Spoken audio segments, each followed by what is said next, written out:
Hello, Starfinders, and welcome to Manapod Studios. I am the host and GM tonight for this new Starfinder actual play, Spaceflix and Kill. My name is Krifu Bernal, and my pronouns are he, him, and thank you all for being here, for showing up for the premiere of this actual play. A little bit about Spaceflix and Kill. It started last year as a medium for one-shots here on Manapod Studios, for Starfinder one-shots, and we've decided to adapt that into a full-fledged actual play, where focusing on the year of the Scoured Stars.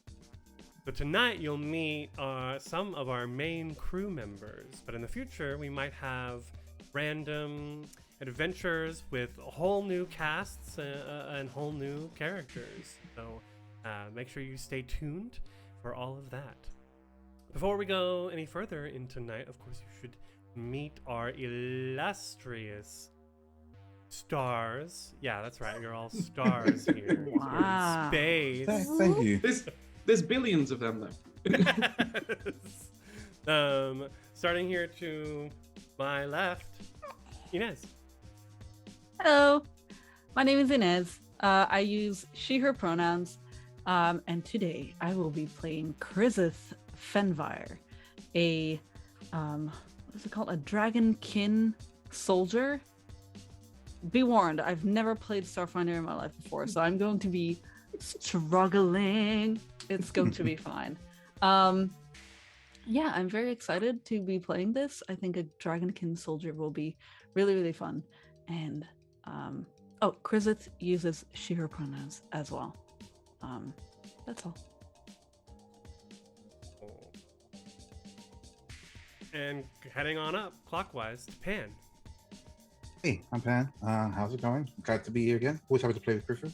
Looking forward to playing these new guys too. Although we actually not we have played with both of you. Only Hedgehog's new to me. Hello, Hedgehog. I'm going to be playing Grey Lance, the Noir Vanguard.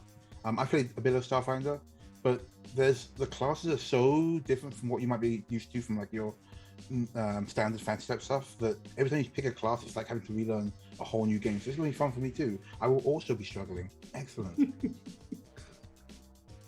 And then Hedgehog. Hello, I'm Hedgehog, he, him, and I'm going to be playing Alistair Ellar, the human scholar who's very big on brain, not big on anything else. Much else, actually. Yeah, I am very much in the boat of not playing Starfinder. I enjoy all the Finders. I've never played a single Finder. So I am also going to be failing very much upwards. We've lost Inez. No. Oh, no. Was there something I said? I did the thing. The thing happened. Was it that offensive that I said I've never played any Finder before? No Might have fun. been it. She might have just said, nope, forget about it. Let's go. I'm out. Yep. Of course, let's pop off the overlay here so that you can see us a But little you know more. what? We're getting the tech issues out of the way for the Yes. first time. Feel now, Yes. yeah. But of course, our last crew member to introduce today, Panecha. Hey, my nose itches so much, but I can't touch it. But oh my god. Fuck it. Wow. Okay, that was a regret. Hi, my name is Ida. My pronouns are she and her, and I am very brand spanking new to the world of Starfinder, and I will be playing a Skittermander Solarian. And a Skittermander is this tiny little furry creature with 6 arms, which is why I'm like super duper furry today. That's me. It's not working over my buns, but Can we have I a like my round of buns applause for better. like, the look as well? Because I feel underdressed, and this is great. It's fantastic. Yeah. And real good work. I think I mentioned that like it's really refreshing to kind of be overwhelmed in a nice way for me, like a brand new system, brand new lore, what's going on, and I get to kind of absorb everyone else's like joy and curiosity and just get to be that new player for once, because D&D, I've done that, love it. Vampire, done that, love it still, but I'm like new. Wow. I think It's a lot of my fun. favorite thing with Starfinder is the combination of sci-fi and fantasy as a genre, science fantasy. I mean, we're all, of course, familiar. Okay, a lot of people are familiar with Star Wars. I shouldn't make assumptions. What's that? Star Wars. Yes, this one. Oh yeah. There? Yeah. Live long and Back to the Future. I remember now. But I feel like Starfinder takes the fantasy aspect to the next level. Not only do we have space wizards and star priests, but we have gods, deities who are actively intervening in the everyday lives of people. We have, in the Pact Worlds alone, we have like every sort of planet imaginable. We got Robot Planet, we got Undead Planet, we got Mars Planet, we got Cthulhu Planet, all of the planets. It's a never-ending stream of planets. Yes. Did you say Mars planet?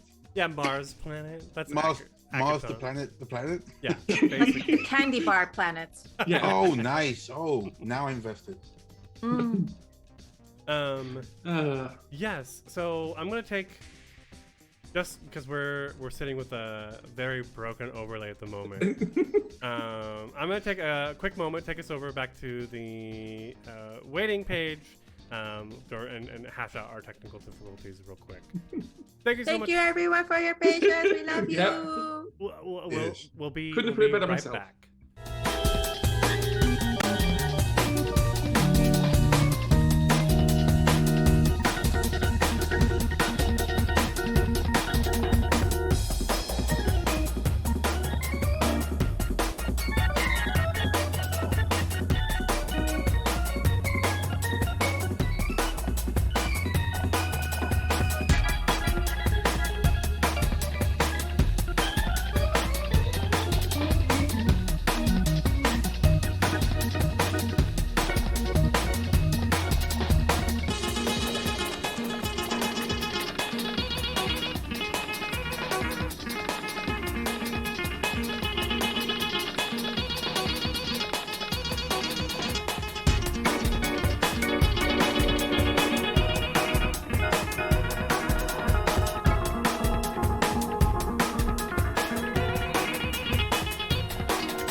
Hello and welcome back. I've done a little.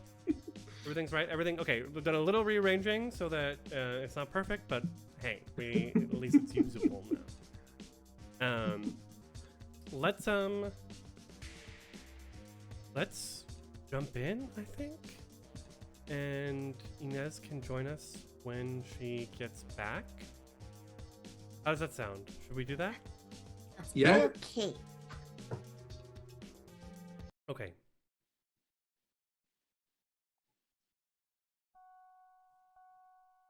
The camera opens on a vast expanse of darkness. As our eyes adjust, we begin to see a million pinpricks of light, stars, lighting up the space. And the camera begins flying. We can see the stars sort of like zooming past the different. And one star in particular gets bigger and bigger and bigger. We realize that this star isn't so much, well, it's a sun, as most stars are. Hello! Hey. Apologies. And that star was Inez. As the camera Hello. zooms closer to the star, we see Inez's beautiful face. Wow, that is That's so interesting. sweet of you. Liar. As that star gets bigger and bigger, we see a great big orange sun with a multitude of planets orbiting it. This is the Burning Mother, the sun of the Pact World system. We zoom through the cacophony of planets and stars and spaceships until we come upon a very particular space station, known to many as the center of the galaxy, Absalom Station. Absalom Station is a very unique space station in that it houses deep within the bowels of its spike a object known as the Starstone. The Starstone allows anyone to travel interstellarly through the drift from anywhere in space to Absalom Station in 1d6 days, thus making it a hub of commerce throughout the galaxy. Indeed, as we can see this space station, it is a sort of a ring setup. Let's see, I've got a picture. With a large spike underneath. Up. There we go. And a big old dome on the top with towering skyscrapers within. Surrounding Absalom Station is the Armada, just a ring of ships that are constantly being added to, ships that come into it, ships that come out of it and fly straight up to the space station. It's sort of a fluid dock, if you will. As we zoom ever further into Absalom Station, we move into the dome where we see before us the Starfinder complex. What is it, Lore Spire something? Yeah. Oh, Lore Spire something, that's the official name there? Yeah. Now Lord Fire canon. something. It's going into my notes, so it's canon. Yep. Or far something. Subsection something or other. Jig, what you call it, place. That's the one. I'm pretty sure Lore Spire something is in the dome, which is where the most prestigious organizations and academies have their spaces. You can see on a lot of these skyscrapers big brands and logos. For example, I think one of the biggest corporations in the galaxy, Abadar Corps, the corporation that represents the god Abadar, who is the god of commerce and civilization, and they have the biggest banks and vaults within the galaxy as well. We fly into the complex, and we can see a lavish space. Several lush couches and armchairs surrounding a wide, low table. A conversation pit, sort of in the 70s style sci-fi vibes. I love Hate it. conversation pit. I hate it. Why? Conversation. It's just one of those liminal spaces. It's so Where- cool. God. Only if you're Okay. alone. Okay. To be Oh. oh my god, okay, we're totally, because if I ever built a house, I would make sure my living room had a conversation. Really? Inez, you just got Okay. uninvited to Creepy. I guess so. I will never be there. If it was you in the pit, Inez. We see several people in various types of armor and gear seated here in this conversational pit, this liminal pit of conversation.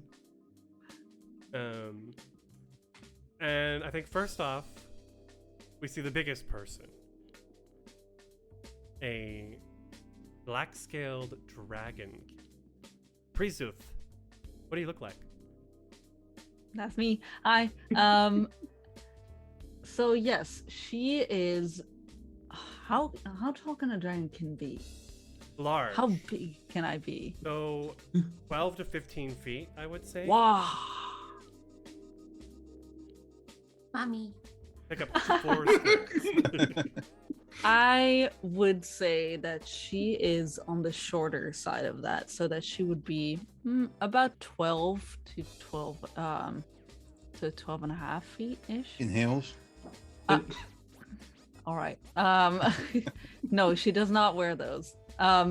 She is, yes, so she has completely black scales, through which maybe you can see some like blue glints or some purple or stuff like that. Her eyes are like a yellowish orange with like one of the like slits in the middle, you know, like cat eye, but make it dragon eye, you know. Let's see. Her expression is, let's see. She's not smiling. She doesn't look angry either. She has some sort of stoic look on her face, but she seems pleased. She wears this gold breastplate that has a symbol of a rising sun on it. And it looks very prestigious, very ceremonial. And she has some weapons around a belt. And other than that, she doesn't really wear any greaves or any boots of that kind. Does a dragonkin have wings? Yes. Wow. All right, so those are folded behind her then. But they are in the same vein, completely black scaled, but the webbing is like a bluish purple tint. You can fly. You do have a flying Yes. speed. Yes, I thought that was maybe like just like an innate thing and I didn't need wings for it, but I guess I do need wings. Got wings. Yeah, so I got myself a pair of wings. That's so cool. I love it. I think for cinematic sake, the camera then goes to the smallest person in Yes. the room. And we see a 6-armed furry creature. Puka, what do you look like? Hi, that's me. Hi. I'm you would see Puka, a skittermander.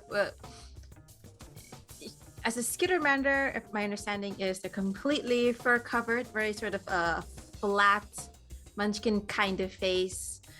She is kind of this light caramelly color with other highlights all around her fur. But two big tufts of fur are like pulled into these giant like fur balls a la these.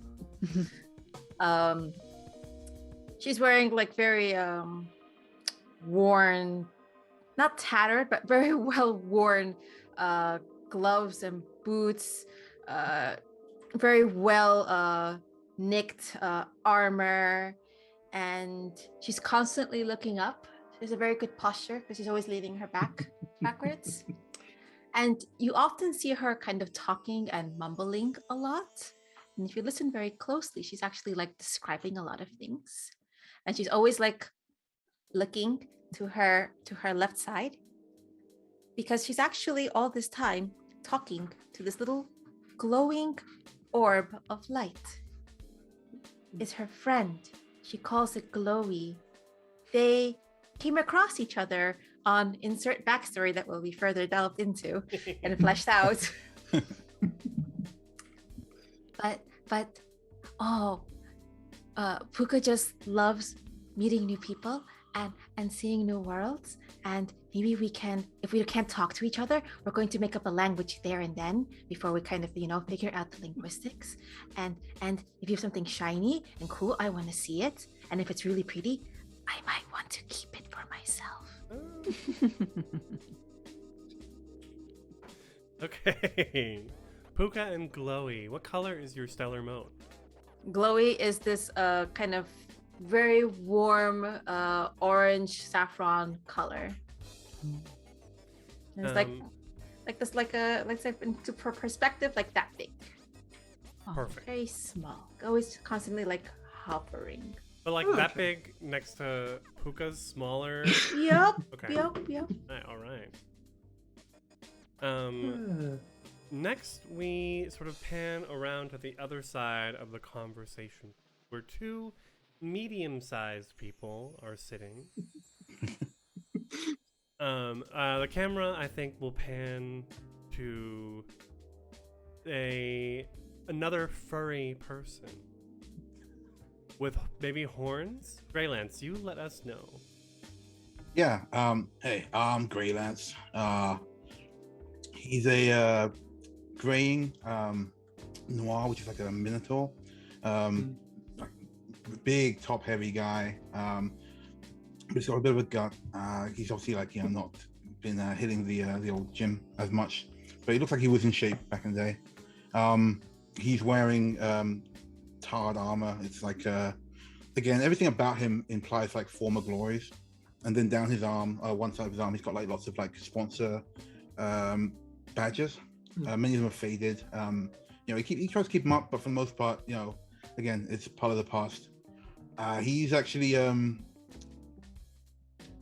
he's playing with this device he managed to get hold of, but he cannot get it to work, and he's just frustratingly kind of like poking at it too hard. And then he hands it over to his companion and said, "I don't know what the hell to do with this thing." And then we see the only non-furred or scaled being sitting here in the conversation pit. Yeah, you've had the best, now have the rest. Alistair is a 5'11", very blandish individual, especially by comparison to most people. Brownish hair, mid to late 20s, definitely getting closer to the 30 mark. And unlike everyone else who's wearing, elaborate bits of armor, he's wearing traditional formal station wear. Shirt, tie, little cloak over the back that covers the front slightly. And he's sort of just sitting down with a tablet in front of him. And he's not interfacing with it by touching it. You can just kind of tell, ever so slightly, on the corner of his one eye, there's a cybernetic implant that has been very, very well hidden to the casual observer. And he's currently marking university work, as outside of the academy, he's also a professor, youngest professor on Absalom Station. Graduated extremely early, then decided to teach. Unfortunately, teaching has quelled his sunny disposition a little bit. And he gets handed this this communicator, sort of goes, okay. And rather than fixing it, just sort of puts it in his pocket and pulls out another identical one and just hands it over and goes, there you go. Try not to break this one. Greylance, you're muted. I'm sorry. He takes it back and he goes, "Oh, great. Wait, is this a new one or did you fix my old one?" It's got the same stuff on it. It's fine. All right. Oh, he finds like a terrible game of Snake or something. Oh, great, thanks, kid. Yeah. Why did you put this? He's just there scrolling back to the essays again. It's like, there's supposed to be a comma here. Why is there no comma? You represent the best and the brightest of one of the most recent classes of Starfinder graduate. Yes, the four of you. And you've proven yourselves in the last 6 months or so on various missions and adventures. You all have at least some familiarity with one another. Whether or not every mission was done with this group in particular, or various others you've done. Well, I'd like to ask, like, what is the relationship everyone has with one another? I think Alistair has a very, not deliberately distant, but a out of place relationship with everyone around him. He feels very out of place with most people, primarily because his older sister, he has middle child syndrome, also having an older sister and a younger sister. And his sister is a very successful soldier out there, and whenever you say the LR name in most mercenary circles, they at least know of her. So he tends to admit the LR name, he introduces himself. But because of that, he kind of just sort of stays back a bit. Like, I don't want to be the center of attention because I shouldn't be the center of attention, so I never was the center of attention. Yeah. I think Grey Lance tends to pick up on this, and because he's one of the older ones of the crew, tends to deliberately kind of fuss over Alistair a little bit. Mostly he's trying to get him to drink. Doesn't work that often. The stuff Grey Lance drinks is not for humans. Definitely not. But yeah, he can tell that the kid's just trying to make his way, and that's all any of us are doing, right? Pretty much. In Grey Lance's case, he's worked with Pucker a few times before. They get on well, so he's happy to join her on whatever job she's doing. And he's honestly a little bored, kind of itching for action. He'll take pretty much any job that comes up as long as it gets him out there. If it means he's got to hang out with a completely random crowd, he'll do it. But he'll always try and bring Pucker along if he does. But Grey Lance, you said that we wouldn't be doing the big explodey slashy gooey jobs anymore, right? Okay, so what I meant was gooey jobs off the table 100%. Bad for your fur, bad for my fur. Nobody wants that. Slashy jobs, you get some blood sometimes. Guarantee a good bath afterwards every now That's and true. then. That's what I was going to get to. Splashy jobs, you get a bit of blood on you sometimes, or a little goo, and then we get to go to the bathhouse again. So, really it's a win-win. For us, not for them. They are very dead. Let me ask Chloe. Chloe says that it's cool to go on new adventures, but they had some good times on the gooey jobs before too. Okay, I'll tell you what. After we get a couple of jobs down, we'll do one nice, easy gooey job just for Chloe. Easy gooey jobs. I feel bad about those sometimes. Those they're the best kind. You get them, you just pop them. It's easy. Yeah, but you shouldn't feel so good about that sometimes, Yeah. Oh, you're right, kid. Okay, I'm still smiling though. Okay. Yeah, it's like a real mischievous relationship between them. I think who's left then is Chrisith, who is she has not been on many missions with people here, mostly because her missions lie with the organization that she belongs to on Triaxis, and so that's why she hasn't really gone on any missions with the people here, but she has seen some of them, I think, before, just in passing or at a entering a ship or entering some kind of transportation device or whatever. She's she's seen Well, like nodding terms, like we recognize each other around. exactly. Yeah. Yes, I mean it's hard to miss a 12.5-foot tall dragon lady.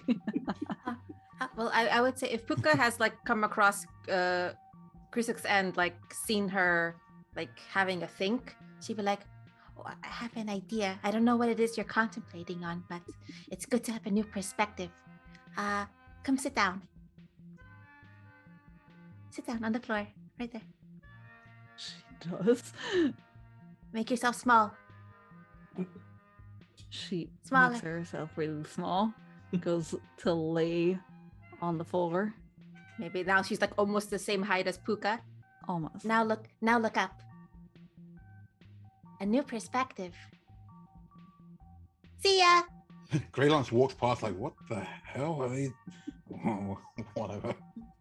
Because it gets up off the floor. And then she looks up and she goes, a new perspective.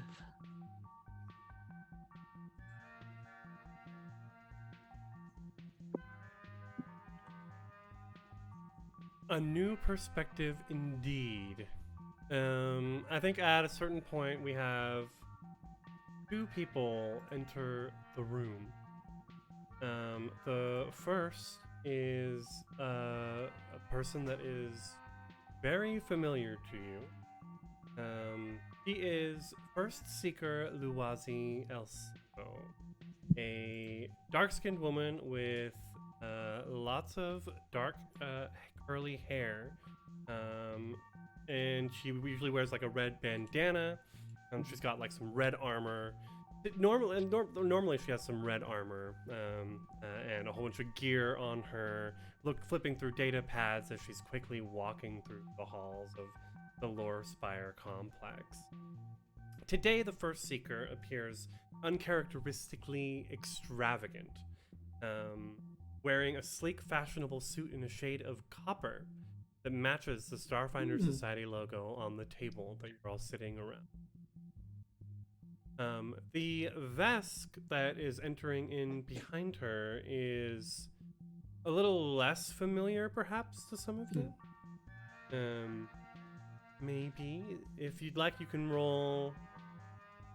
Well, no, I'll just say... You may or may not know that you can choose yourselves. Let's not start off with rolls on random info. You might recognize him as the leader of the Acquisitives faction, a Vesk named Radazam. Luwazi enters in and smiles. She says, she kind of moves her hand, gestures towards you all. Well, it's a pleasure to see you all. I trust you've heard about tonight's gala. Yes? You say so. Yes. You were supposed to be briefed. You know what it's like. They don't brief us half the time, but it's okay. There's a gala. I'm ready. As he looks at his clothes. Well, as it is, I have a rather important announcement to make this evening. So we've decided to use the opportunity to entertain and impress representatives of various interests who have helped the Starfinder Society through our setbacks with the Scoured Stars incident. You all know about the Scoured Stars incident. It either occurred while you were in training, about a year and a half ago, or before you entered into the Starfinder Academy, in which the Starfinder Society sent most of their agents and ships into an unknown region known as the Scoured Stars, and then lost all communication with them. There's been a large effort of the Starfinder Society to rebuild their ranks. You are one of the first classes to graduate, and you picked up some of the first missions that Starfinders were running again after the brief hiatus. as some of the shining stars of our newest Starfinder Society agents, I'd like you to mingle amongst the guests so that they can see for themselves what we've been able to accomplish, with their help, of course. It's nothing too fancy, and you all look perfect, adventurous, dashing, marvelous. Very impressive to these people who maybe don't get out in the field too often. We're expecting, she looks at her data pad again, some government dignitaries, investors, corporate interests, blah blah blah. Please be sure to stay on your best behavior. Also, don't be afraid to brag. We'd like to impress them. Here, and there's like a unified ding from all of your personal comms as she shares she sends you all like a quick list. This is a handout in the in the journal, but I can also show it for you. I didn't forget The to guests open of the roll notice? 20 you did. Yeah. Guests of Handout number notice, one. exactly. What am I doing? No, you forgot to open the roll 20. I did. Yes, so please feel free to try and impress them. And then the armored Vesk interrupts. Yeah, but don't be stupid. She sort of laughs a little. Not nervously, just like acknowledging that he's speaking. And grins. Have you all met Radazam? He's certainly someone else you should be trying to impress this evening. She adjusts the cuffs of her suit. I don't believe I've had the pleasure, unfortunately. Heard of. I'll just put my hand out for a handshake, I guess. He comes forward and gives you a big old like maybe tries to Oh man, the macho toxic bullshit masculinity, handshake. like Excellent, squeeze excellent. your hand as much as possible. Cool. I'm very used to this, unfortunately.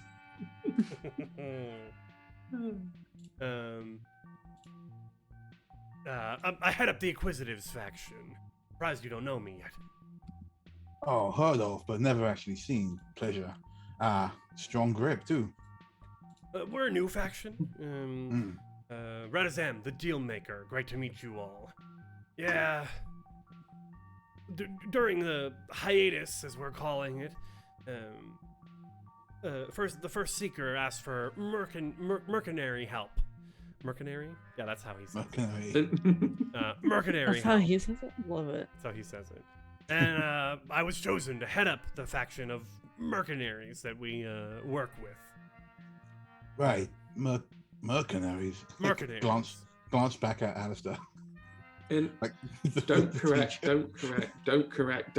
It's actually okay, Chloe. He like waves a claw at you. Mercenaries, because if you need to get the job done, we get out there to merc them. All right. You know what? All Respect. right. I respect it now. Okay. You know, Yep. that's a catchy slogan. I'm gonna buy a T-shirt. Anyway, events like this never go as planned. So, we've contracted one of my merc outfits, the Obsidian Spiders, to provide security for the night. I want to make sure that if anything goes down, you're working with my agents, not tripping over each other. Sounds fair. We can do that, certainly. The first seeker nods. As you can see, I've singled out 5 guests who I would really like to make a good impression with. These folks should be your priority tonight, and she points at her data pad. Things will start up in about an hour in the Skyreach room, and we'll all head in together. Any questions? The drinks are free, right? Drinks are free, but Okay, no questions. I would ask that you, say once again, that you be on your best behavior, please. Right, of course. This might be Yeah. an out of character question. How long until this gala starts? About an hour. Like an hour, yeah. I think we should take a moment to like see who should like chat up who on this pad. If we take time to like chat to each other. True. My other question is there a clothing shop nearby? What? You don't like my outfit? No, I don't like my outfit. Oh, that's You're fair so enough, shiny. actually. But you're so shiny. Just, I know, just but like I am. just like Luasi. You're especially shiny too. Oh, thank you. However, I am missing my ceremonial cloak. Okay. Actually, do we have a close up nearby? 'Cause that sounds like we could use it. By all means, there is a place. But she did make a point when she said you all look great when she first walked in. Well, that's what she might think. True. However, if we're trying to make an impression, I need to have a ceremonial cloak. So, The best way to make an impression is actually to take it all off. Whoa, whoa, Pucker, my- whoa, whoa! Hey, Ask her, flip your eyes. Flip your eyes. It's just there's more Oh. fur Yeah. Okay. He starts to pick her back at up. the pockets. Oh, You impressed yet, Mr. Ratazam? Oh God. Keep it on, all right. Hey, but now you're not going to forget who we are. I'll try not to, at the very least. And he kind of grumbles and sort of walks. You know what, guys? Maybe we should take a look at this list and get it. Do the shopping and the list at the same time, baby. yes. Good Yeah. idea. Rather than If- flashing the dignitaries. Pucker, what the hell? If you need to do some shopping beforehand, Luasi says, feel free. Just be sure to meet us in a little over an hour.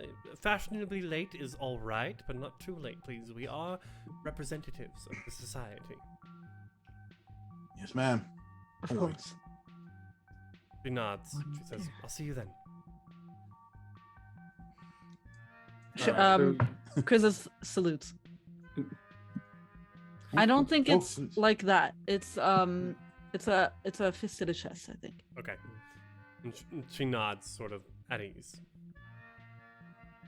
And so she does. Acknowledgement. Okay.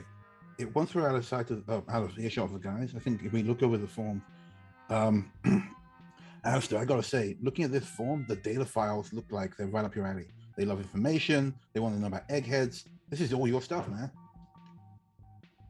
I suppose. I mean, I've done work with them before, but But yes, Good work. Did you get fired, we- or of course it's good work. I've never done bad work. you're just always so miserable? I assumed you got fired. No. It's, Oh. Great, it's- good. That's great. All right, Yeah. so we'll back you up on the data files. That's you. How about is it Crixus? How do you pronounce the name? Chrysath. Quizif. Yes. How about you, Quizif? What are you thinking? I can handle Radazan. I was an ex-bounty hunter. Mercs, easy.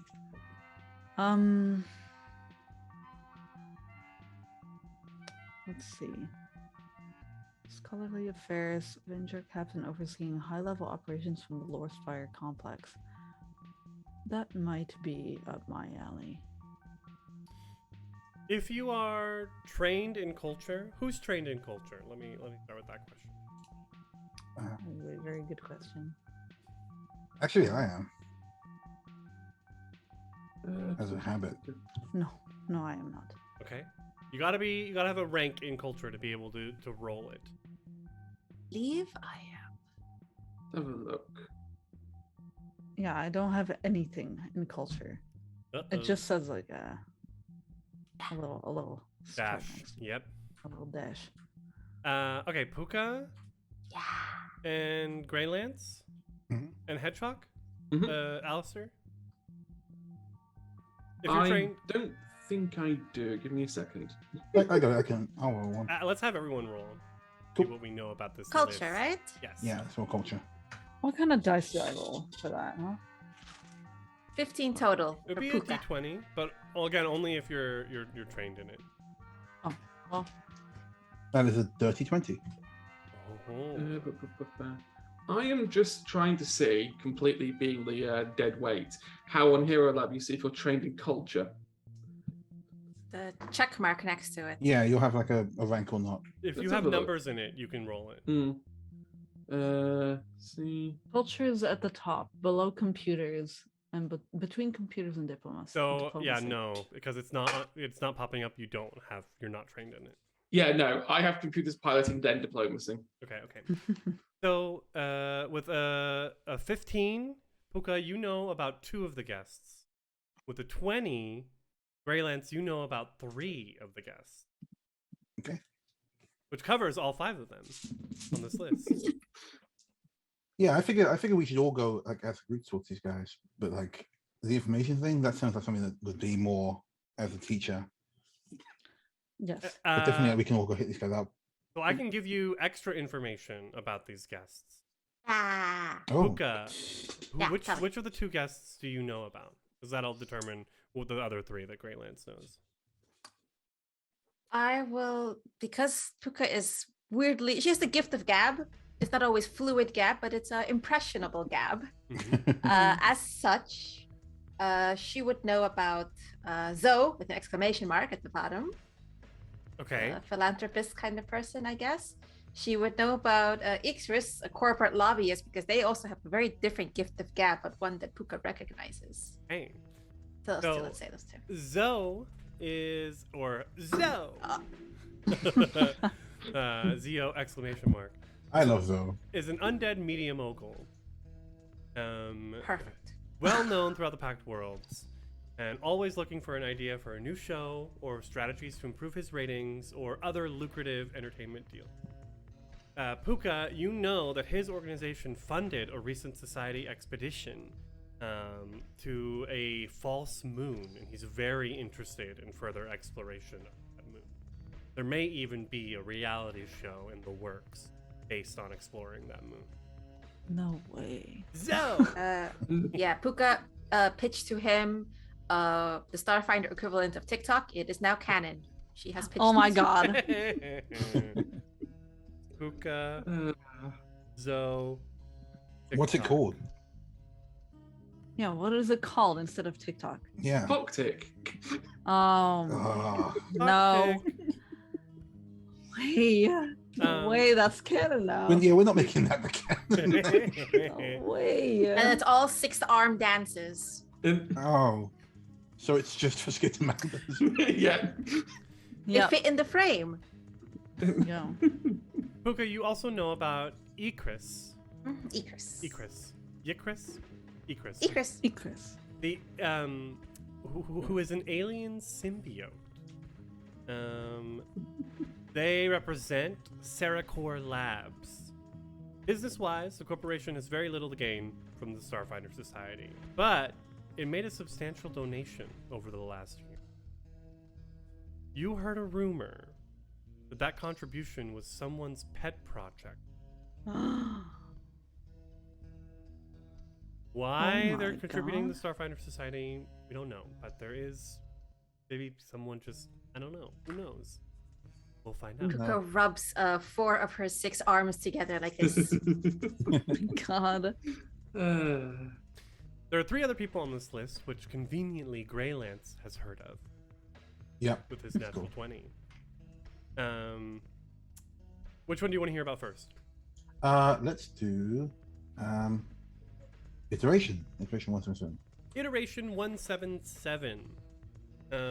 They're a relative newcomer to the Aspis Consortium. What is the Aspis Consortium? A great question. It is I wanna- a thank you starfinderwiki.com. It is a criminal corporation with official recognition by the Pact Worlds. Well, it's Huh. a legal criminal corporation, or rather Wow. consortium. Man, my kind of guys. It's organized crime, basically, Real organized crime. for sure. It definitely, a lot of its most nefarious acts happen outside of the Pact Worlds because of laws and you know that Iteration has been making waves in the Aspis Consortium by urging them to support the Starfinder. They also have an interest in religious artifacts and connection. Why? No. The other two, I think you probably have a passing relationship with, as they are also Starfinders and are more higher up in the Starfinders team. Royo is an Isoki, an elder Isoki man who has something of a rivalry with the Data Files faction. He leads the... I don't know if he even has a faction, but he's a specialist in scholarly affairs.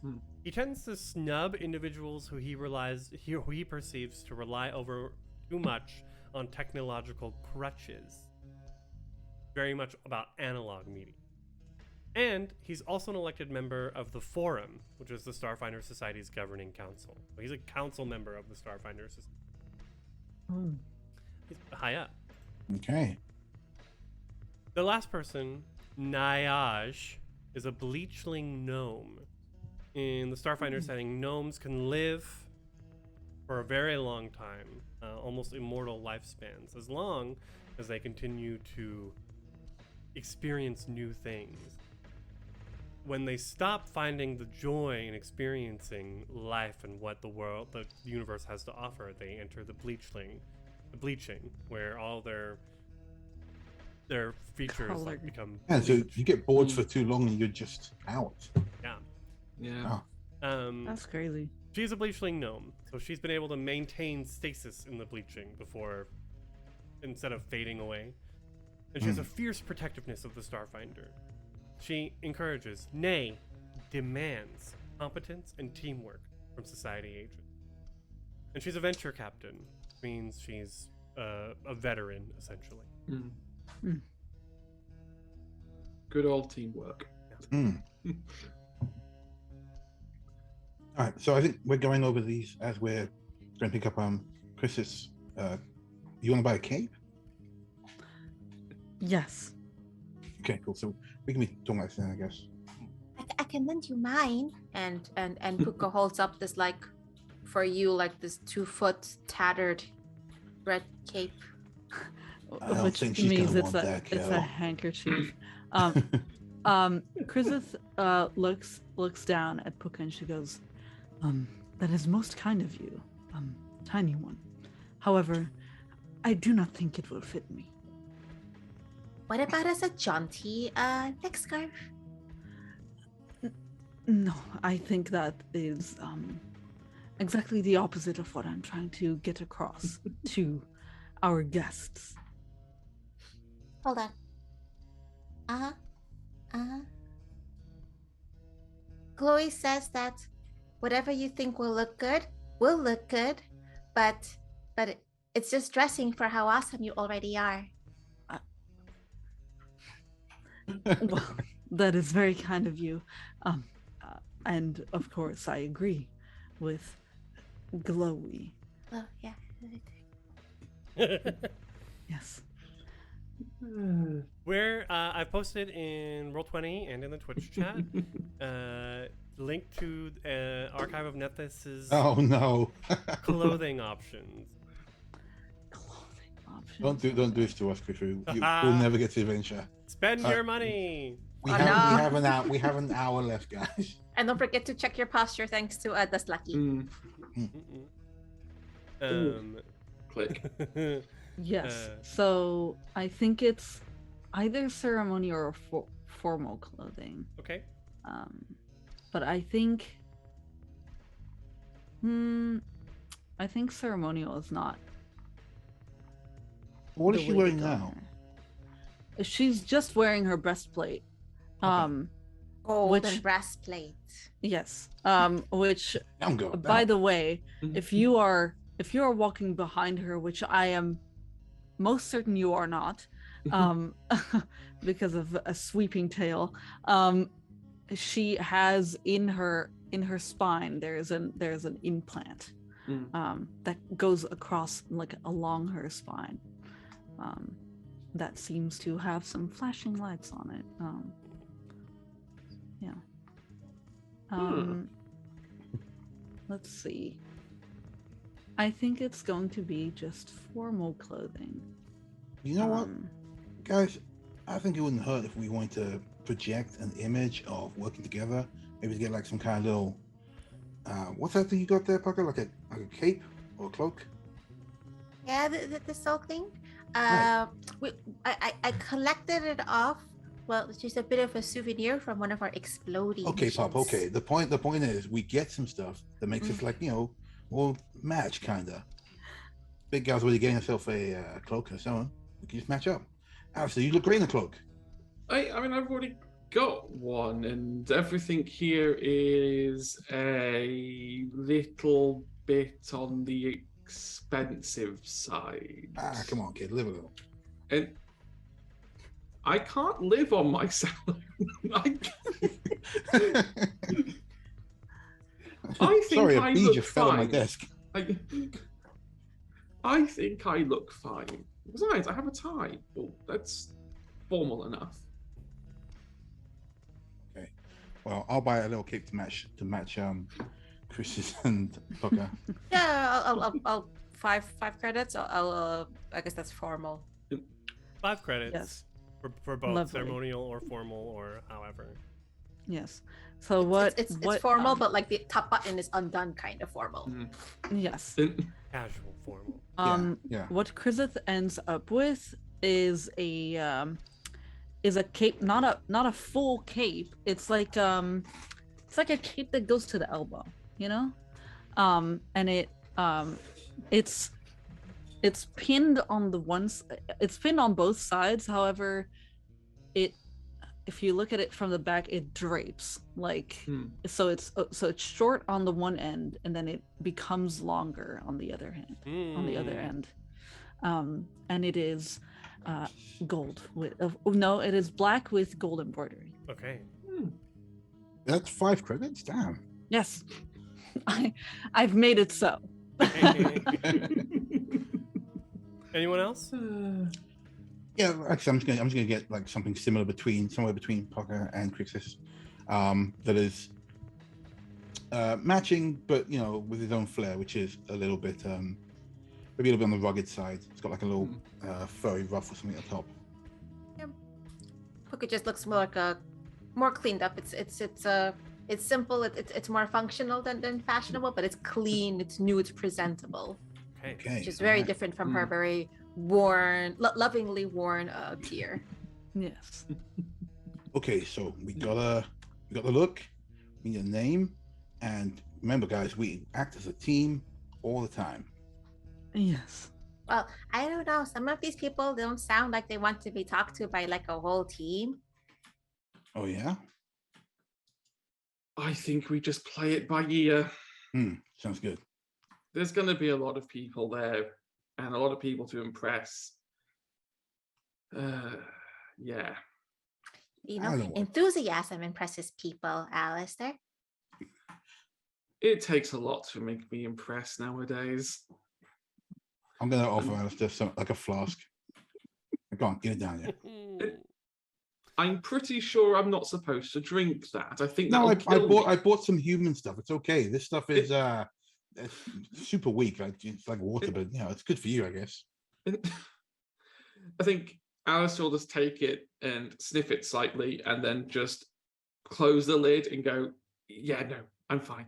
I'm just you keep it. I'll get something at the Freelance is already drinking it. Suit yourself. See, yeah, you do you. As you say that, we step into a lift that takes us up until finally the doors open into the Skyreach room, a classy space made breathtaking by large windows set into the vaulted. Through the windows, you can see a shining view of the Armada, that sort of like large group of starships orbiting Absalom Station and the galaxy beyond. There is a small black stage skirting. A low stage with black skirting and a sleek podium overlooks the room from the far end of the hall. You can see about a dozen or so guests, although everyone that I put on the map are just the main ones that we've met so far. Are wandering around. They're representing a surprising array of races, mingling in twos and threes. There are servers and vests bringing around a variety of bizarre snacks and drinks. And you can see a curly-haired AV technician, like, setting up the podium with the microphone. We're going to move in rounds. So each PC, like, gets a chance to, like, impress an individual guest by role-playing and rolling a skill check. So we're gonna do 2 sets of 4 social rounds. Puka would have for sure shared the dirt she had on Zoe and Idris. Oh, same. I took notes on what the dirt was. That isn't in the thing.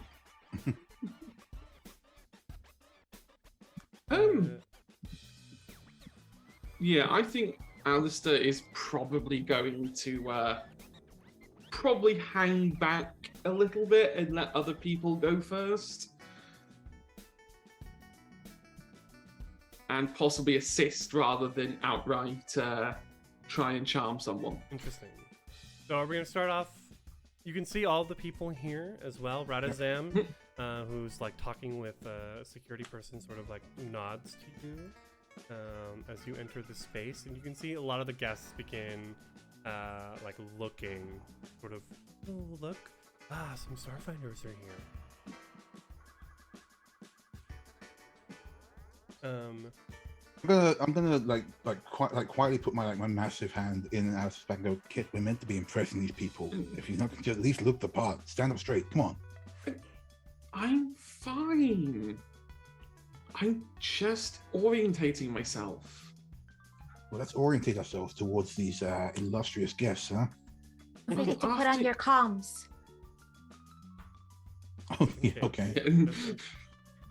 Yes. It's your that would be channel. an idea. Yeah, good idea. Yeah, We're going to be talking some shit. Oh, God. If you say so. God, I love Puka. The best part about these events. All right, who are we starting with, guys? Puka, you want to take point? Yeah, sure. Let's I'm curious about this person over here because I feel they're relatively close to food, and the best time to catch them is as soon as they're putting something into their mouth. That is not true. That's some interesting tech there, Puka. I'll follow your lead. You. Who is that? That is Nyaj, the gnome woman, Okay. adventure captain. So I'm like close in height to This her is the as one who well. wants us to look like a unit. She Yeah, is I'll a big stick, fan of teamwork. Yeah. I'll stick to the back of everyone so that everyone who's small can be up close to her and I can just not trample anyone.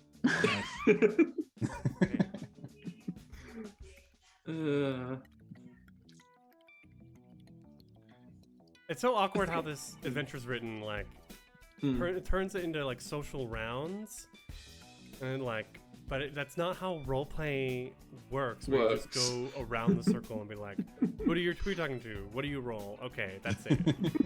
Like, I think it might be for people who don't want to roleplay too much in these scenes. but that's why we're doing 2 sessions per scenario, so we can get a little roleplay in. Right. So we'll just kind of roll with it. You see Nyaj, the gnome. She's wearing her usual carbon skin armor. Datapad never out of sight. Like a wrist-based comm unit is like constantly blinking. You can see she's getting notifications. She's just like, huh? What? Oh, hello. Captain. Acknowledged. Welcome to the event, Starfinders. Thank you. It's good to be here. And a pleasure to meet you, Madam Nyash, Nash. Venture Captain Nyash. Yes, I've heard of your work. Some of you have better skills at planning missions than others, but I approve of Luwazi's selection for the representative of Starfinder agents. Appreciate your candle. I mean, we have such good role models to get inspiration from, of course. As I gesture to Nyash.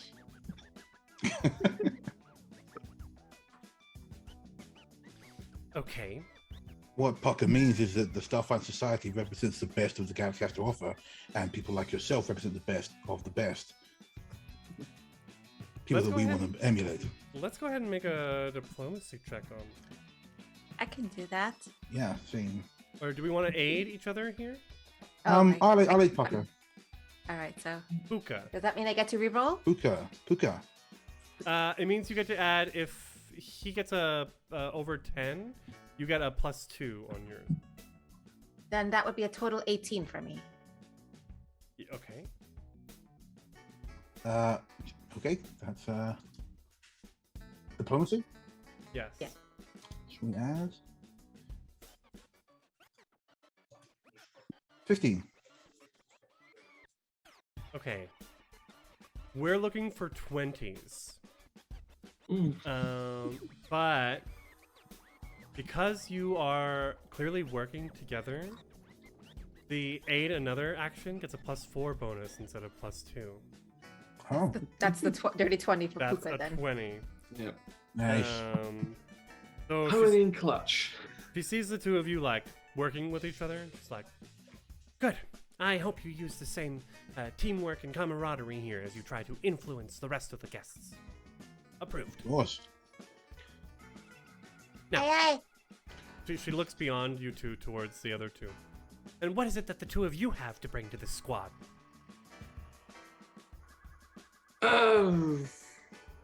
A lot of brain, I guess. Brain. Yes, I suppose I can. I'm extremely intelligent.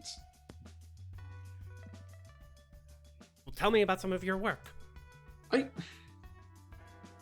Well, I mostly don't do work for myself. I mostly teach other people and mark their work and make sure they know what they're doing, rather than doing my own study. I actually never thought about doing my own study before. You kind of looks Maybe I up and should. down. Go ahead and make a computers or engineering check. Okay, I will do computers. That would be 19, 30. 30. Yeah. 30. Yep, 30. Okay, plus 15 to computing. She's like, huh, is that a artificial intelligence? And she like points up. And yes, I suppose actually I lied. This is my only project. This is the only sort of AI I've written. I like to think it's quite advanced. I seem to get past most firewalls with ease, without most people noticing that I'm there. Can Alistair, to prove a point with this, try and hack her comm units to put it onto silent? So you need a specific. This always comes up. You need a specific mechanic hack to be able to Okay. hack wirelessly. Definitely, Wi-Fi has major protections in a setting like this. Damn. But yeah, it's my own artificial intelligence. It does a good job. At least I think it does. No one's complained. Fabulous. And she's like, looks down at her wristwatch. And she's like, definitely typing something. Sorry. Major issues. Something with shipment from the Drow on Aposte. It's quite frustrating. Oh no, what a shame. If you ever need someone on the side to handle that, you definitely can leave us a message, okay? Of course. Yes. And you let us know what kind of package you want. And I look over at Greylass like, you want the pointy kind? Most of You our want- jobs tend to be the pointy package kind, but I'm sure we'll work something out, Benja Captain. Will you now? Go ahead and we can do another diplomacy check with another aid. Thank Do God you you wanna guys go or are shall I go? stalling my introduction. What's okay. your rank on diplomacy, Gray? +5. It's 5. I think you have it better than I do, so I'm gonna give you aid. Okay, cool. I will roll. All right. So Puka's gotta get 25. it. 25? Yeah. Natural 20. Natural 20 +5 is 25. Oh. Wow. Yes, Thank yes. you, Hero Lab Roller, I guess. You two are very impressive, as is your final compatriot. You. We step aside to let it come around. She puts a fist to her chest and makes a small bow, and she goes, Krizith Fenvire. To this squad, I bring the brawl, loudness. I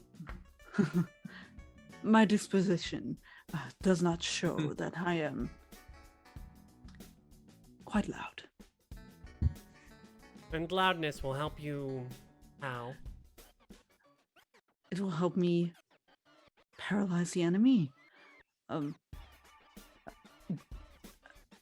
Be more brash, more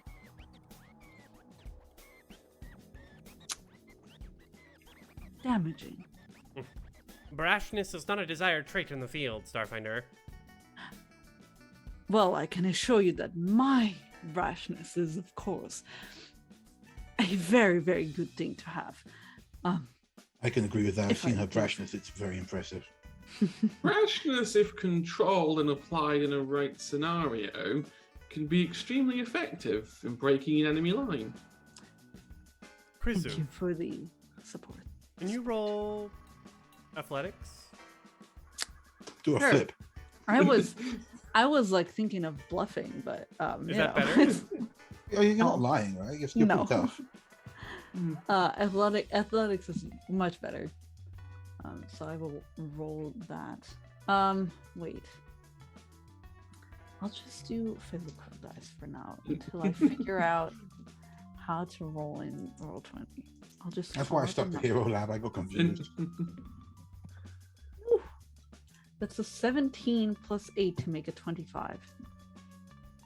All right then, she says. I give my approval. You are an excellent crew, and yes, it was quite wise of you to come to me first. Of course. It is nice to meet a person of your rank. Okay, stature. Okay, good. Yes, Right. well, Since we were the first to talk to you, that makes us the newest ones to your attention. Yes, sorry, quite busy. I must take this. Hello? Right. Come on, guys. Let's mingle a bit more. Do you sell food around here, Puka? Behind you. There's a By the way, big buffet Alistair, table. You Mhm. did really good. All the things you said were correct, but you kept saying like, I suppose, and I guess, and no one complains. So all the things that were already correct. Why do you make it incorrect afterwards? I don't know. I've never really questioned my speech. And you see, he was going to try and put an I guess, but he's now actively trying to suppress it. I don't know. It's just the way I've grown up. All the I things you said were guess. absolutely true. Oh, yeah, I never really say false things. I don't know. Maybe So why are you guessing them? it's more of an expression, maybe. No, it's I don't not. know. You're actively guessing them I- because you're saying you're guessing. Look, food. And he tries like point towards the food table and be like, I come back there. over with like an armful of like plates for people. our crew are schmoozing their way through the guests here in the Sky Reach room. A beautiful vaulted ceiling room with orange and blue carpets and a wonderful view of space from outside the windows. Space! Space, the final frontier. Yes. I can see my house from here. Really? Where? Well- Point it. This is like a point to another part of the station, because this is where he was born and grown up. Ow. Yeah, it's actually more boring than you think. All right, guys, focus up. Next one is Royal, the Yusuke over there. We just have to give them a smooth. They're Starfinder as well. Should be a problem. No problem. More interaction. Just what I like.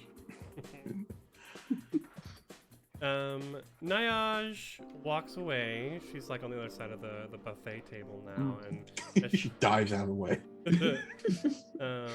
as she moves, you can see Royo and elderly Isoki. Elderly. Let's double check his description. Middle-aged. Middle-aged, yeah. Yeah. I mean, he's With got a love for glasses and a analog. pipe. So Yusuke with a dad bod. Aww. Oh, their fur is so shiny.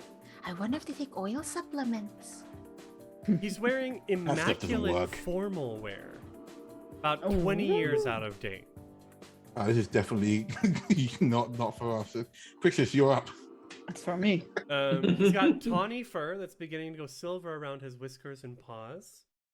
He wears elegant spectacles, having refused corrective surgeries due to the hours or even days in which he would be unable to read following such a procedure.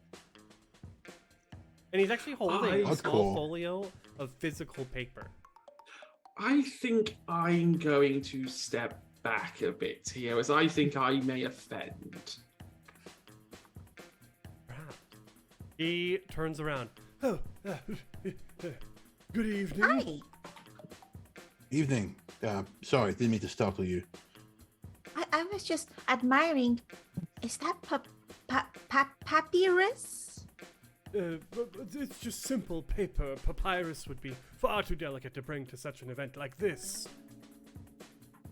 Oh, wow. You dabble in artifacts. You're so cool. Cool? Cool is not a word I would use for myself. Extraordinary, of course. Ordinary. I don't know about that. Oh, I'm Nothing sorry. wrong. We're the new Starfinder team, just making the rounds. Wanted to introduce ourselves.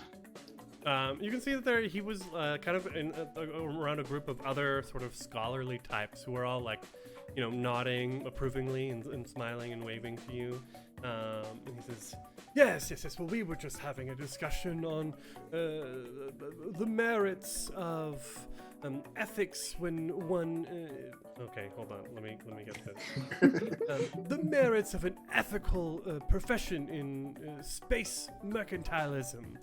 Is it better for one to have an ethical approach to commerce when trading between the stars? I'm sure ethics might be above your grasps. You want to take one of this? I think Alistair is like trying to stay back because he knows, being a technophile, that these two are both scholars but both the opposite ends of the spectrum. But at the same time, being told that ethics may be above his grade, despite the fact that he has no knowledge of he has no knowledge of philosophy or like any life, Just be passionate. societal science. Just sort of goes, well, that's not exactly true. I mean, some of us here do spend our time in scholarly pursuits. Is that so? He looks you up and down. Well, yes, just maybe some that you might not approve of. Alistair Ellar, Professor of Engineering and Computing. Computing. I see. Well, Yes. yes. Let's just get the elephant in the room. We both have very, very different views on the other end of, of our views on technology and the uses of it. But we're both scholars. So surely we can get along peer to peer. Roll. I think you have knowledge. You have a profession, professor. Yes, Professor, Go yes. ahead and roll that. Do you have obvious cybernetic augmentations? No, just the little chips that reveal the AI implant. 11. All that? Oh, Ooh, was that a okay. natural one? No, it was a actually it was a natural one. Silly me. I was thinking it's a 2. It's no, it's 11. It's a natural one, yeah. Aha, professor of computers. Yes, I'm Yes. sure that your Bachelor of Science will be of great use to you in the field of philosophy. a lot more useful and practicality than paper. Excuse me, I need to go and have a drink. And I think Alistair just turns around and just decides to eject, really makes things worse.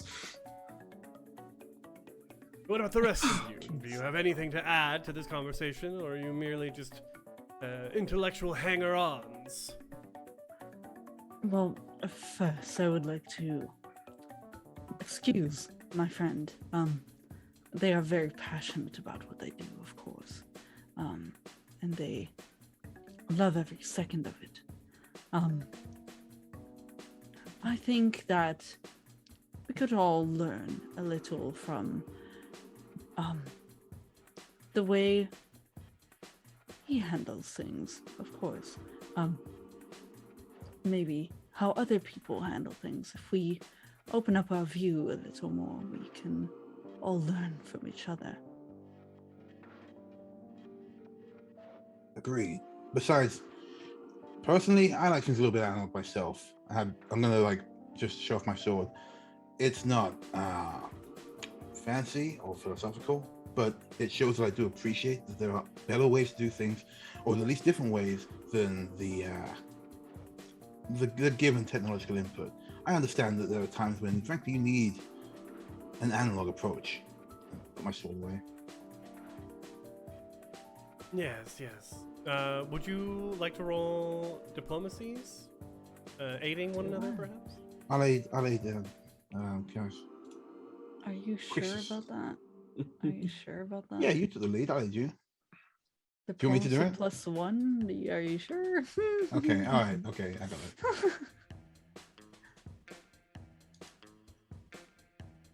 it. 16. You gonna give me an aid?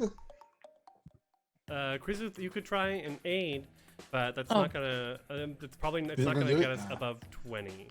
Oh, you're looking for 20? Okay. 20 on all influencing stuff. Interesting. Yes, Okay. your sword is quite analog. I'm sure that will help you slice through the nightmares of a heavy-toned research. Well, you mentioned something about whether or not it is prudent to bring ethics into mercantile considerations. Well, I might not be very versed or have a degree in philosophy, or so to say, but I do believe that when consumers consider primed messaging and being and agreeing with a form of delivery and agreeing with that might actually bring up profiting in the long term rather than the short term. Roll diplomacy. Oh my god. Or culture, if that's better. The wrong thing. Roll diplomacy. Come on. Oh, because I'm clicking the wrong thing. I got you. 23. Aha! Ah, yes, I see at least one of you. It's funny because you're both the same size too. So, like, Puka was like literally just glancing over their notes and reading what was there. he's like, yes, I see. He pats you on the shoulder. At least one of you seem to have the wherewithal and experience of life beyond these walls here of the Lore Spire complex to understand the complexities of understanding philosophy. It's a perspective. Perspective. Yes. It's a height-based perspective. I wholeheartedly agree. And he like looks up at the rest of them. And sort of like ushers you into like the circle of scholars that are all talking. I'm pouring some of my flask into my drink and be like, yeah. I'm not salty, you're salty. Greylock knows he's dumb, he doesn't mind. You see two of Puka's 6 arms go behind their back, like just giving signals to Greyland's, like one of her hands is like waving, like, get me out. Actually, Professor, I'm terribly sorry, but we really should make some more rounds. Puka will probably come back afterwards, though, right, Puka? Yeah. I mean, I had thoughts on meritocracy. Right. We'd love She's to always hear having your thoughts. meritocratic thoughts. Toodles. Yes, get out of here. Okay. We can always come back. We've got several other rounds. I'm gonna definitely put you back in that circle. Let's just never go back there again. Paper. Who uses paper? You did good. You didn't say I guess or I suppose or maybe or who knows. No, but you did insult the guy like Yeah, twice. that is true. Yeah. It's not my fault that he's a Luddite. Alistair, you gotta come in like you're right now. You're up here. You gotta be like down here, or like down here. Like it points to Puka, like down there, maybe. Perspective. Right. Have you done her perspective training? It's actually really helpful. It taught me a lot. I don't want to risk putting my spine out in the middle of a hall full of people. Okay, we gotta get you to the gym. We'll me, buddy. pencil that Later on. in for the future. I'll hold you to it. Who's next? And I point at either this blue-skinned individual or the goateed individual. Okay, so looking around, Gray Glass is gonna point at the individual. That's got to be iteration 177. Probably best to go to them. Actually, should we go to the what's the name? Icarus first? Actually, I mean, we can. It's not like we get any worse than what I just did. Oh, challenge accepted. oh no. I'm just thinking like like we've all been chatting over here, but we actually walked right past Icarus. So maybe you should like say, "Oh hey, what's up?" It's which one is the Chris on this map? They're the half elf above the Vesk. Okay. Nyum. Yeah. As Also, Griffey, what kind of food are we eating here? What's on the menu, man? you tell me. All it says is bizarre snacks and drinks. Oh, okay. Yeah. Boring. So, yeah, Alistair's kind of looking at the food and sort of going, well, this is too exotic. This is too exotic. This is too exotic. Yeah, this is no. free. Sheep That's the parts are important the thing. best kind. Yeah, free exotic is the best kind. And might be a bit too out there for me. Have What they do you got any prefer?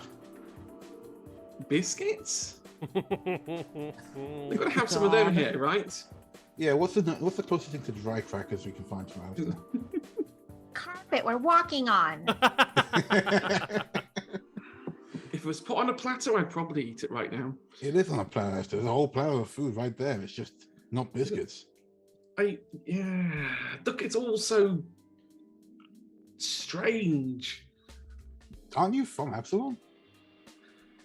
Well, yes, but I like my food plain and simple, and my delicacies minor. I don't like extravagance. This is just too much. Maybe. Why did you join the Starfinder Society? Actually, you know what? Let's get to It is a whole story for another day. Right, But- let's get to April. Not today. We Oh, what's up? We approach the half-elven man with the long dark hair. You can see, like as he sort of turns, that there is a iridescent segmented insect clinging to the back of his scalp. This immaculately dressed man. And as the man turns, he greets you all. Well, hello. I am Ikris. It's wonderful to meet you. It's a pleasure. I'm like looking at the face of the elf, and I'm looking at like the blue isopod. I'm like, where do I look? People eyed. Look at the front. Don't look at the look at the host. Look at the host. Okay, right, thanks. Puka will kind of walk up, say hi, and she's just kind of get on her tiptoes a bit and kind of push her left shoulder where Glowy is kind of hovering at all times, like towards the shimmering blue parts. I mean, don't make it all obvious that you're staring. And As Puka obviously tries to get the two companion entities to like sort of say hi. I think the companion is the elf. yes, if anything, it's the other way round. Yeah. Yes, that is correct. Sorry, I do apologize. I don't think they've seen this kind of relationship before. I understand that this is different than the usual entities that walk upon Absalom Station. But at Seracor Labs, we specialize in researching direct neural connection. And our work on the station helps further the development of connections in that sphere. I would hope that that would be of interest to the Starfinder Society. Well, I suppose anything that advances technology is useful for us. Anything to help us back on our feet. Not going to say no to that. Please, Neural network. yes, please do tell. Is there?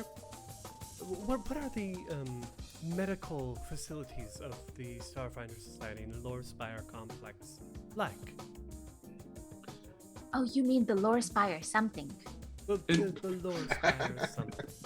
That is correct. I mean, they're great. They are kitted out with a lot of equipment and have the capacity to do a lot of advanced surgery. But like all things in life, it could be better. We could have more. It would be useful sometimes to have more. Like if someone with vision and with real passion for that would like put in their expertise and energy and investment, that'd be really Money, yes. swell. Money is the big problem we have. Wow, right you now. two are subtle as hell. Let's I mean, look, I'm a medic. So Alistair has the medical expert feat. So he's probably used to being somewhere in Lore Spire Medical quite a bit. roll a medicine for us. Right, here we go. Watch as I end up making another. You can take an either, I guess. There you go. I mean, that'd be 21. That Hey. is a success. Nice. Not quite as good as computing engineering, but still there. And Puka, roll diplomacy too, as you're talking about investment. Okay. Are you diplomacy? 26. Yes. Well, perhaps that an investment is exactly what the Lore Spire something need. It would definitely be appreciated. other Starfinders would be interested in cybernetics, biotechnologies, and anything that is implanted as a part of the body in the form. I can definitely see that people would be interested. It's definitely something that some people in this society would like to advance. And I think Alistair just kind of like raises his finger slightly to kind of like point to a cybernetic implant. His exocore. Are any, forgive me if this is impolite, but do any of you have any implantation? Yes. Let me look at my sheet. Ah, Yes, I do. interesting. And Krizith turns around and shows the implant on her back. Nice. And how does it fare you? Well, it makes it so I am more dexterous. Very. You all seem like nice, polite agents. Yes. Well, if you ever decide to throw some more stuff our way, whether it be resources, money, or even just more cooperation, we would definitely be indebted to you. Right. You need anything done? You let us know. Wonderful. And he smiles. I will definitely see about pushing more favors in the direction of the Starfinder Society. Hey. Well, Thank all you. right. Well, Right. we're gonna call that one a success. Yeah. A little rocky start, but it was coming from a place of trying to understand and not Mm, judgment. Curiosity, not judgment. yes. Uh, Okay. 3 down, 2 to go. Yeah, good job, kid. This is going smooth. I think, yes, let's not get too ahead of ourselves. I still have plenty of ways to screw up. Don't do that. As you begin to move, the undead Zoe approaches you. Zoe was originally an Elibrian, which was a type of humanoid race that with a sort of big heads. I don't know if that's how you should describe them. I feel like kind of cone heads. I mean, Like Kasathans, but human. yes. There are very few living Elibrians left these days. Most of them are undead. And so as you walk up, Zoe comes up holding a mic. And here I am, meeting some actual Starfinder agents in the flesh! And you can hear there's a whole bunch of sound effects put on that. Flash, flash, flash, flash, flash. Hey, Zoe, that thing we were discussing, I got a cool pose for you. Watch this. I pick her up while she does this, so she gets more height from the back. He I think I need to leave. He pulls Yeah, out his cell I'm phone with and you on this records. one. Oh my god. He's wearing a suit.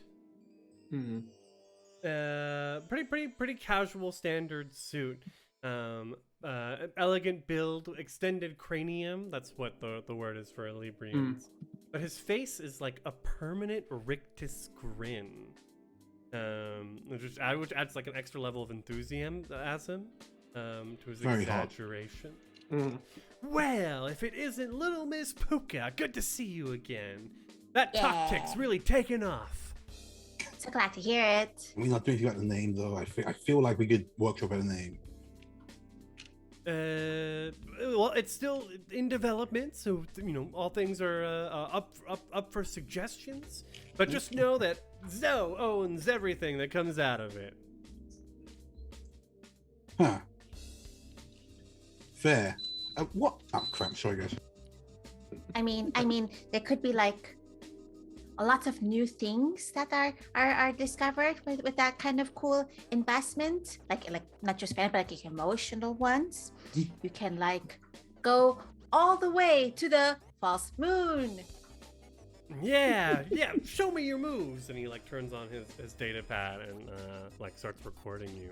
Can you make a acrobatics check? Puka starts impressively flossing with her 6 arms. I don't know how often the thing has to wiggle. Oh no, it's a 19.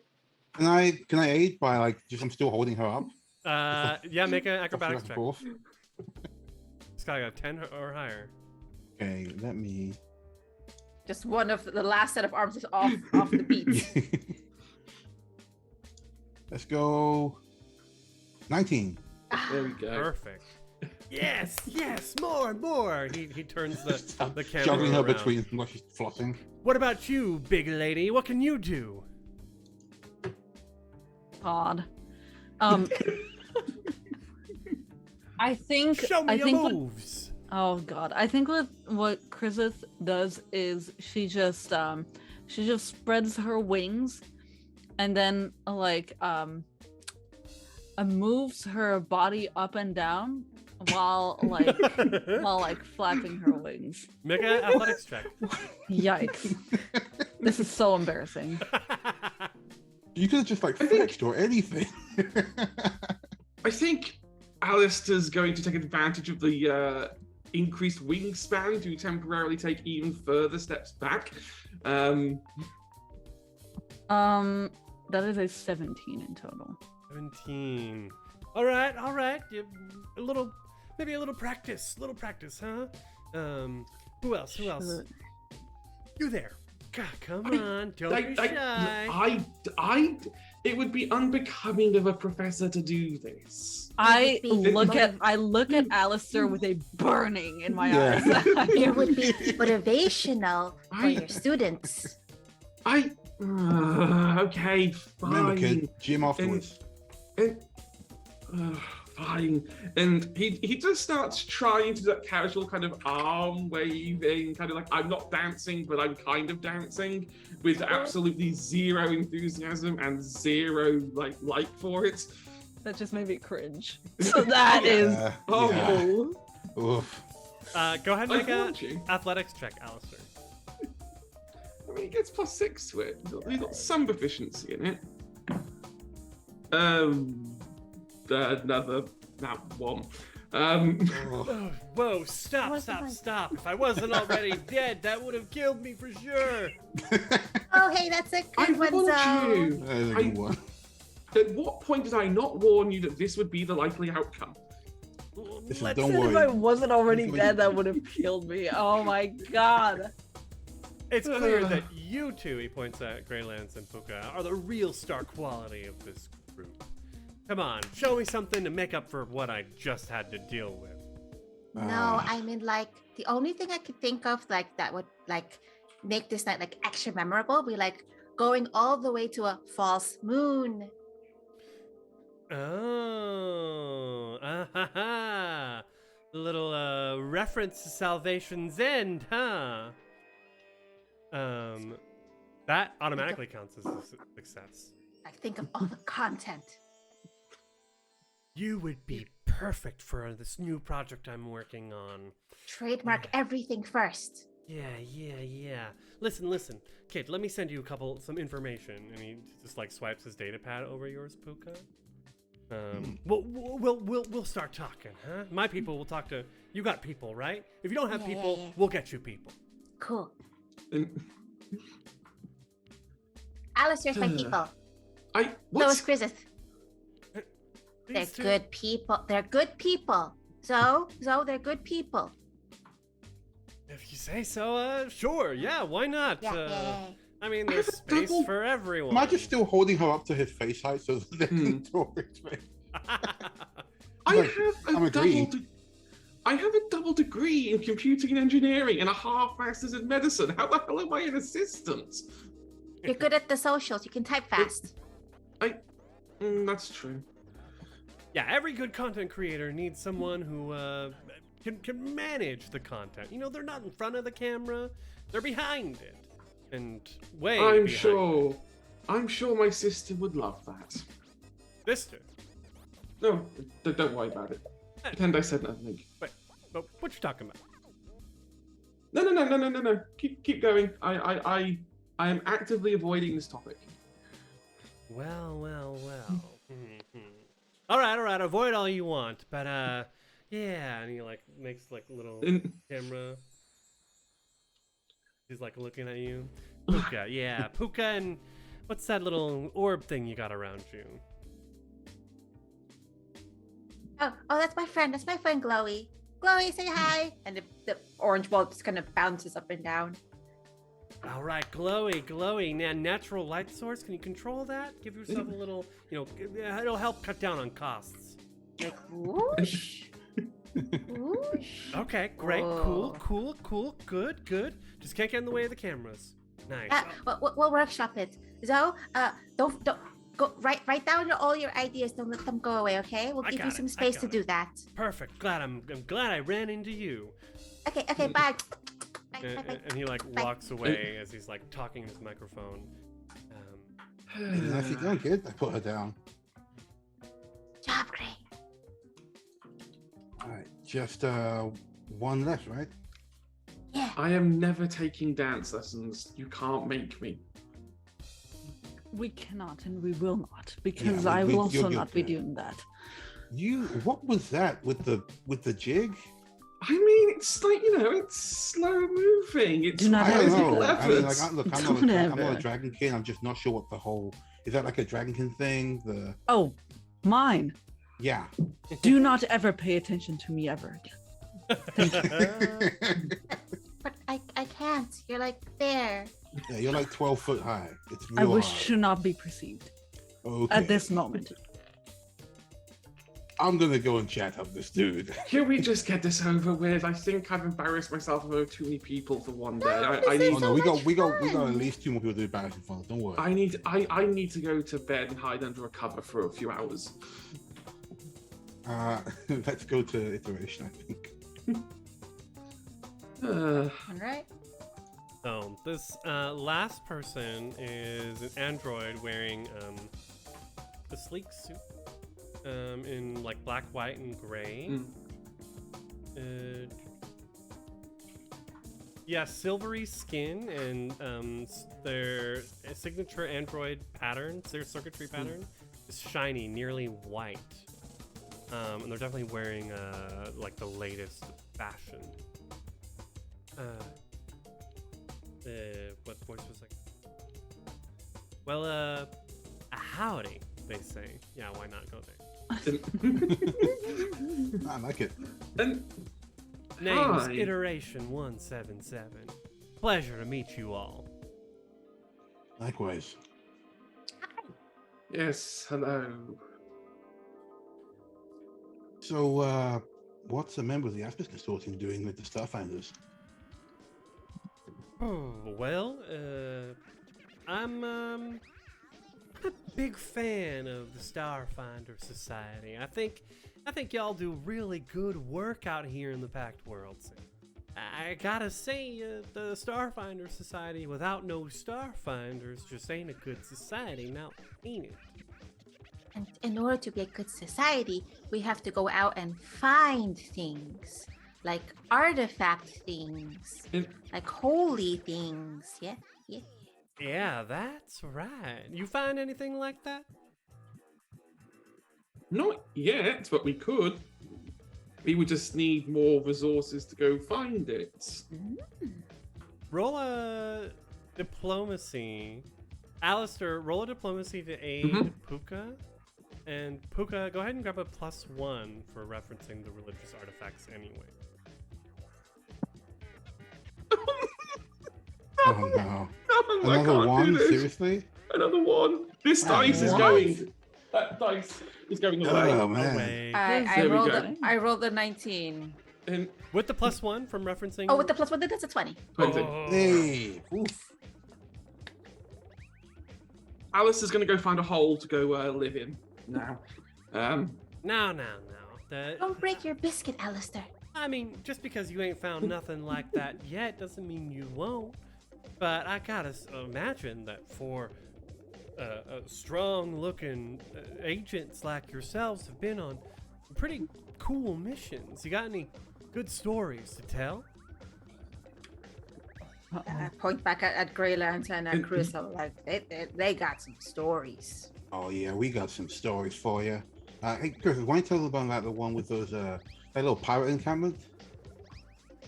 Oh, the pirate, the pirates.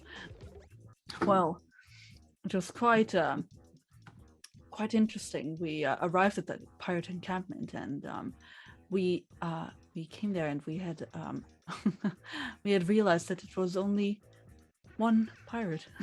Right, like literally we got there just as his crew had entirely abandoned him.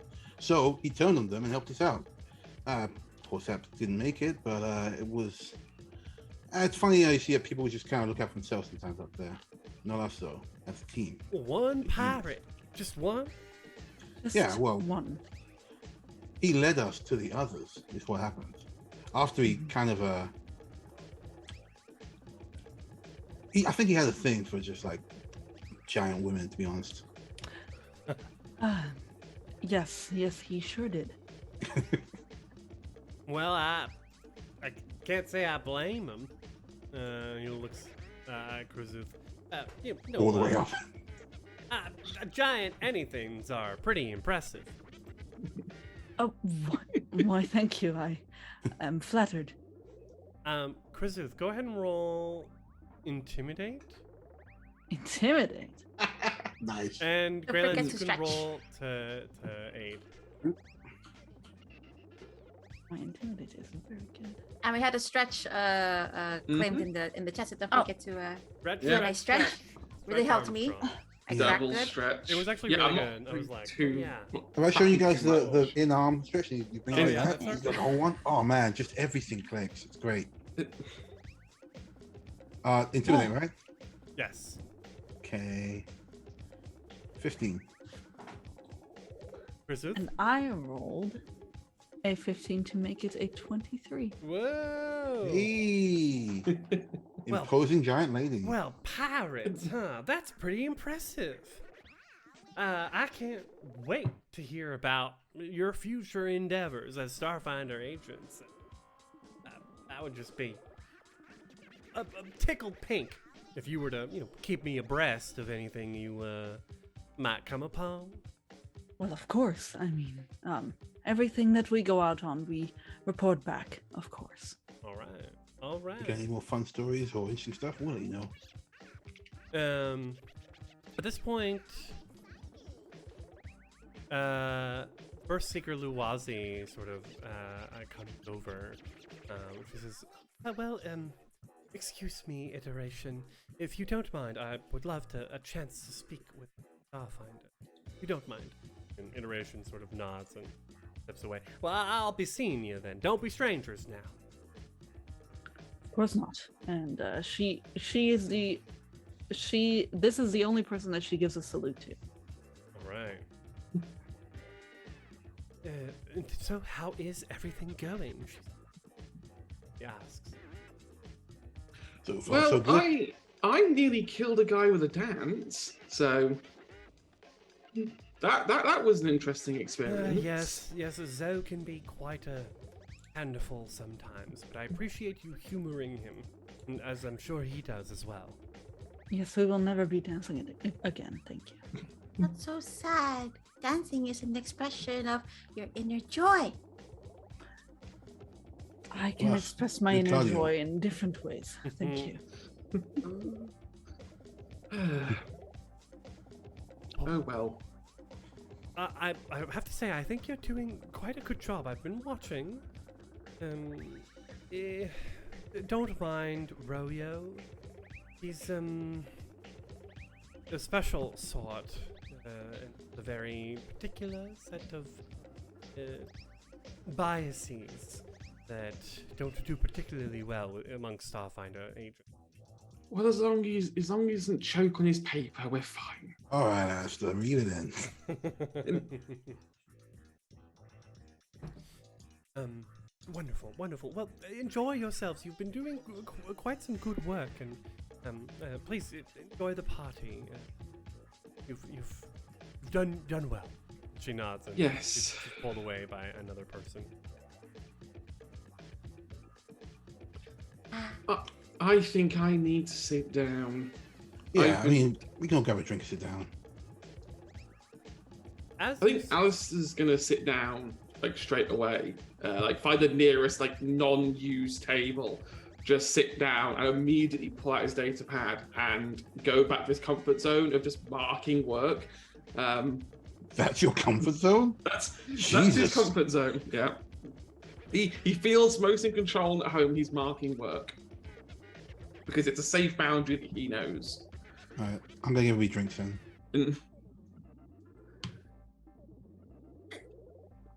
Oh, okay. Are there Here we go. any people haven't you missed want to anybody, talk have we? to? One last time. Did we have to talk to Ratasam again? Oh yeah, let's check him out then. He's the not. one person, He's not on the list.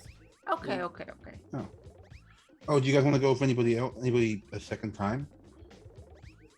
I think we've already got our objectives. Trying to apply them more may result in them rescinding their offers. Hmm.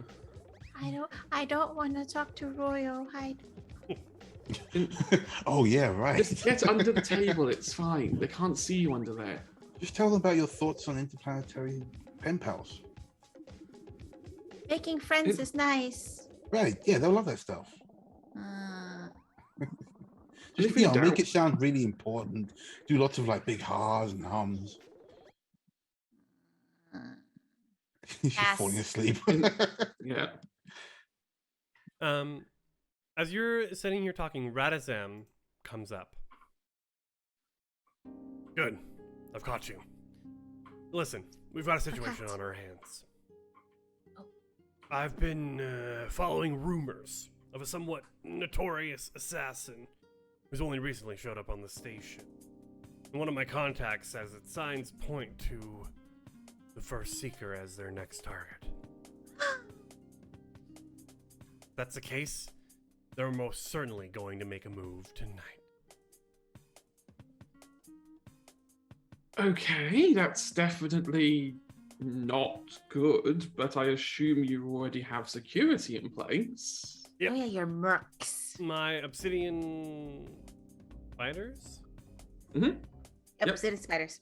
Okay, cool, thank you. Note takers. The obsidian spiders have got things here under control. No one's really in any danger, and besides, Luwazi's no stranger to a fight. But look pretty bad for the society if someone took a shot at her in front of all these higher ups, you know what I mean? Yeah, good point. So That- what? That's pretty brazen to do it like out in the open here and not get caught. They don't care about getting caught. It happens. Well, not necessarily. I mean, there's a lot you could do with the systems around here. You could probably hack them. You could probably vent the atmosphere out here if you really wanted to. There's Alistair, we're all ways- in here. You can't vent the atmosphere. No, but if you wanted to kill one person, you could.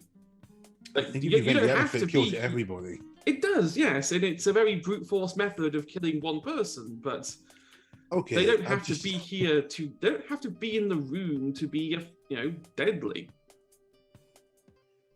So what you're saying is, it wouldn't be a bad thing if we helped out and keep an eye on the cameras, rather. Well, I was thinking if a crack team of Starfinders investigated the rumors and unmasked the assassin, well, maybe, just maybe, we'd show that we can still hold our own, huh? Pass over You want us any to wait here for information? them, or I'd rather you go and investigate some of the rumors. If things happen here, we've got it. I need you to go out into the field. Anything to get out of here.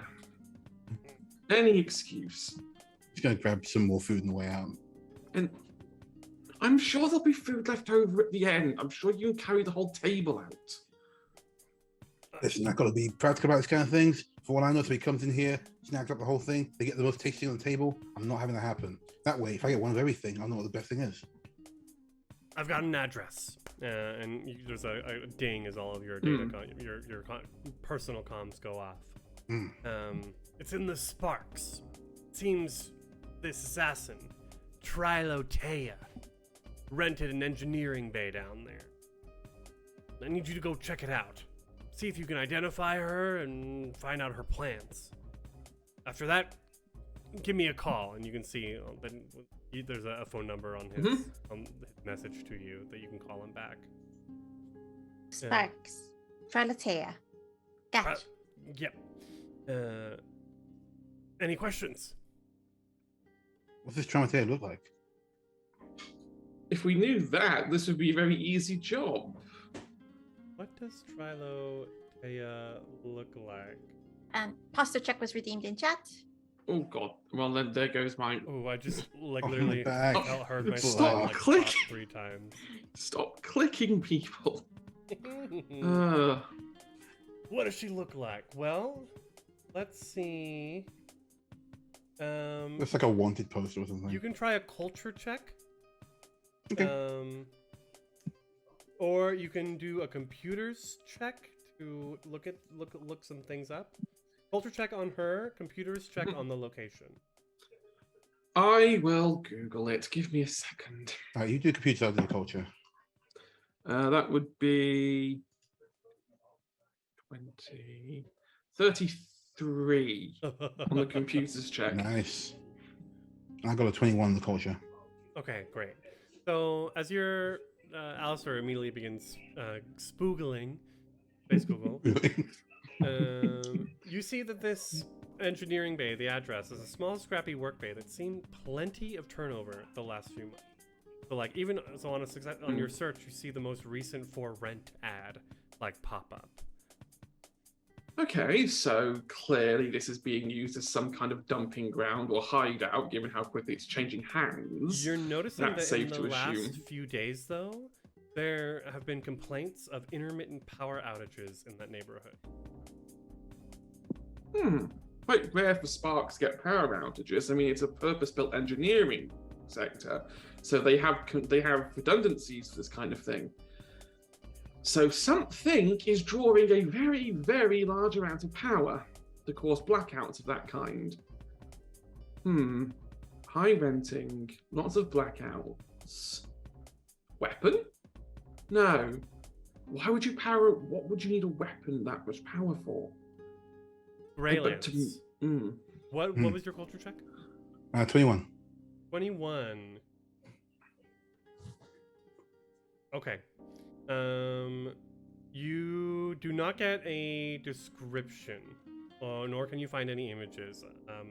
But you find maybe you do a quick spoogle as well, or you've heard you're a Ex-bounty hunter, so I've been around. exactly. So you've heard of Trilotea before.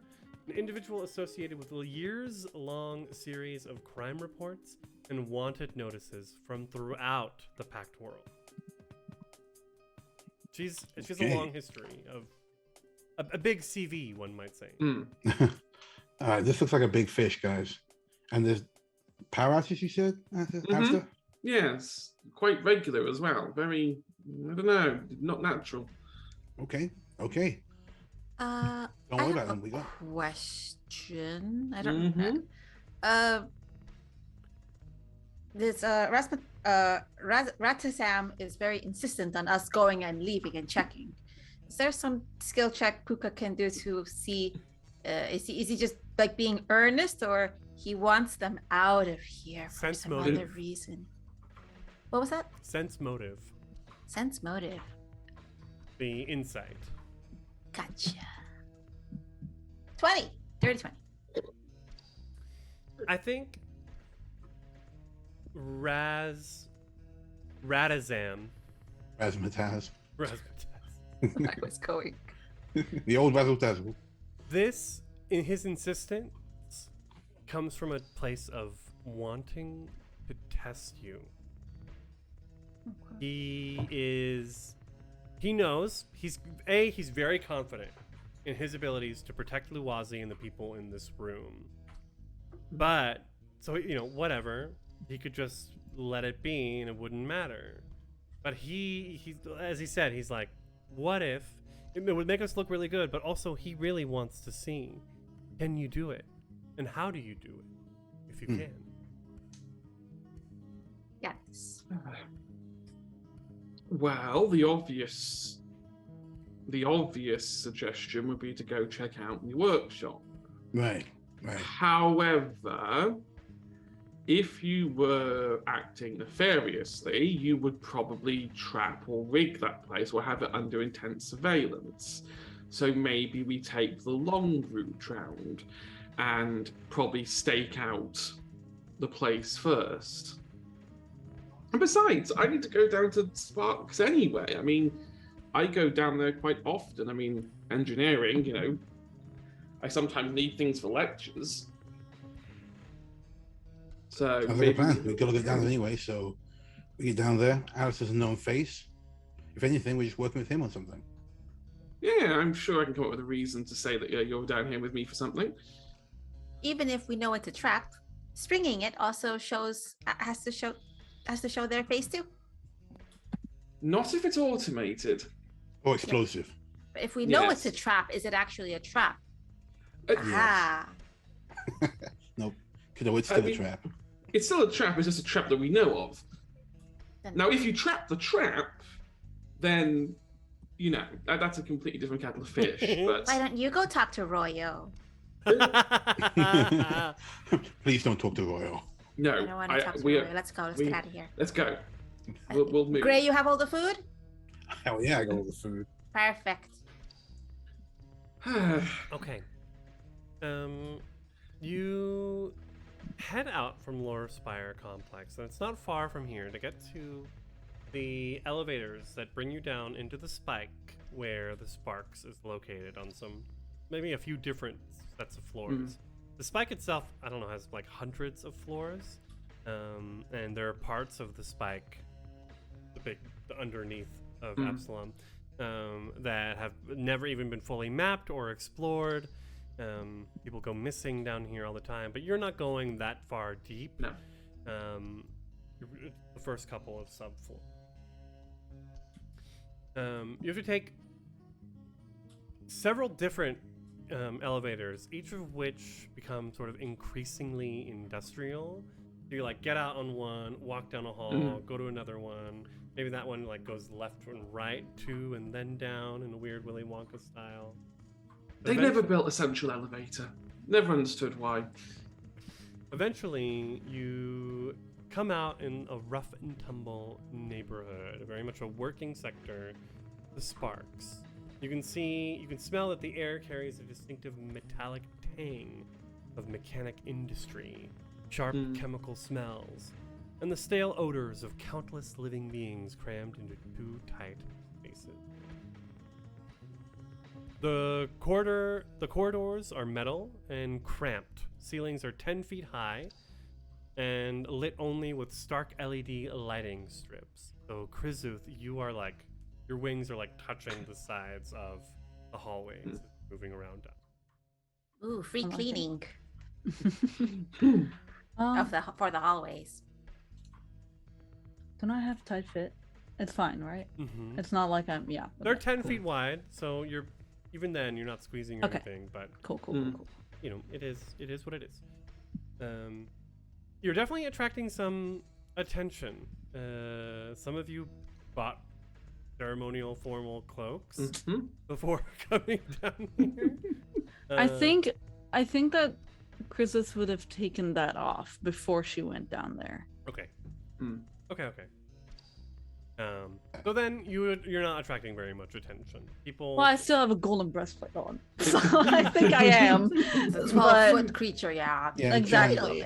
Dragon wound. So I think that's the thing. However, I'm Hmm. not wearing ceremonial clothing. Go on, please. Okay. Either way, the residents and workers here they've got several tasks of their own. It feels like, even though it's evening, this place never seems to sleep. No, always going on. Station doesn't sleep. There's a thing as nighttime on a station. No. I mean, technically, the park does turn dark at one point. Big pineapple. What kid? That's one way of looking at it, I guess. Big pineapple. Never sleeps. 24/7. Oh, Big pineapple. Yes. I mean, she's not wrong. I was like, uh, what? I saw the gears turning. Because my first thought was SpongeBob, and I'm like, okay. Absalom Station, the big pineapple. Yeah. Yeah. Big pineapple. the pineapple that never sleeps. Right. With Alistair's spoogling, you are easily able to find the location. Maybe we should, before doing anything brash, take a look at these power outages a little bit.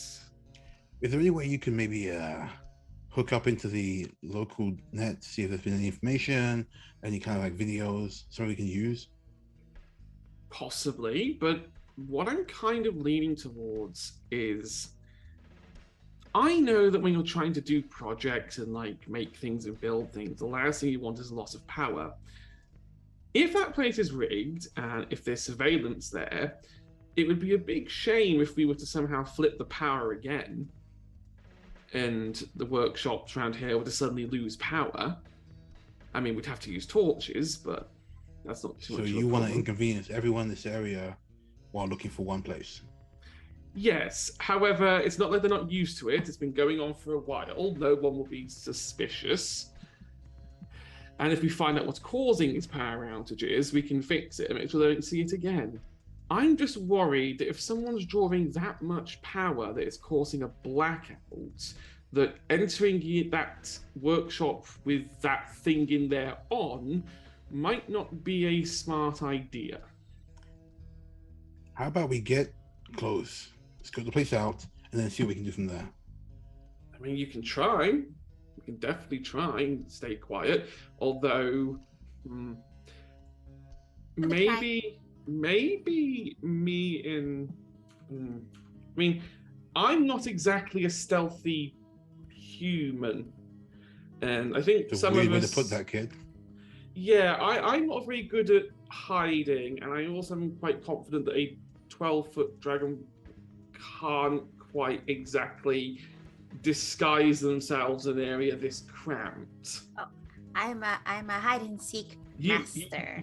That's what I'm thinking. Maybe you and Grey Lance go and stake out, and we'll stay here and try and work on the power problem. Okay, how about this? Parker and I go and stick the place out. If we see anything, we message you to turn the power off. Then when our assassin comes out, we call you guys in. Sounds like a plan. We're going to reuse Plan Swoosh. No, it's Plan Swish. Plan Swish is one where we shot them in the legs. I misspoke. You have a very Right. good memory. No worries. Yo, you were so quick with that. Okay. All right.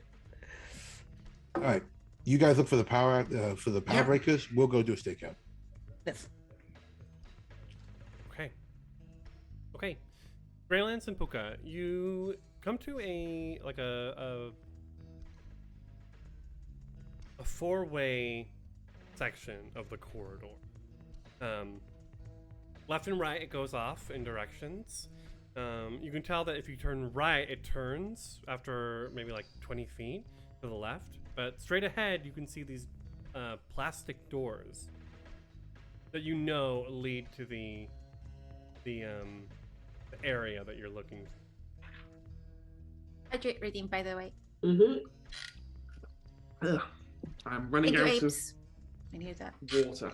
No. I don't have anything on me. You can see that the stained plastic door of this engineering bay is no different from the dozens lining the grimy hall. A glaring LED lighting strip illuminates the address code imprinted along the door frame. Every few seconds, though, you two walk down here, this light, along with all the others along the corridor, flicker briefly. Though the sounds of industry still echo, this section clearly sees less traffic and is currently devoid of passers.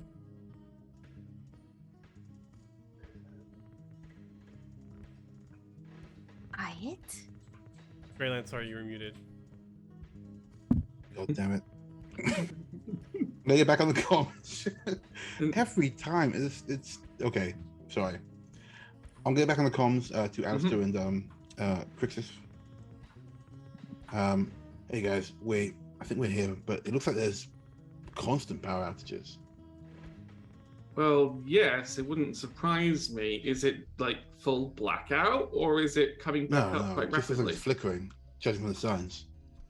Okay, so that suggests that it's not being pulled to full capacity, but enough to just disrupt the local network. Okay, we can work with that. I can work with that, I think.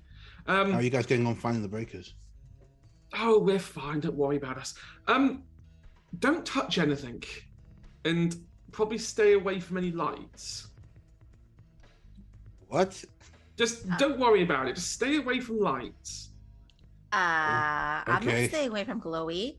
Chloe's No, my best Chloe's- friend. Chloe's fine. Chloe's not attached to the power grid. Chloe's fine. Yes, we Use- mean electrical lights. Yes. No promises, but we'll do our best. Yeah. Puka and Greylance out. There's this emphasis on this door. If Puka gets nice up and close, puts her fluffy ears surrounded by lots of cute caramel colored fur up to it, like, do you hear anything? As she quietly gets up to it. Make a perception check. Oh no. Just this. I hear the sounds of my stomach digesting all the food I overate. That's a total 7. Oh, that biscuit was awful. There weren't any Plain biscuits, food is Puka. so bad. So dry and What did you plain. eat?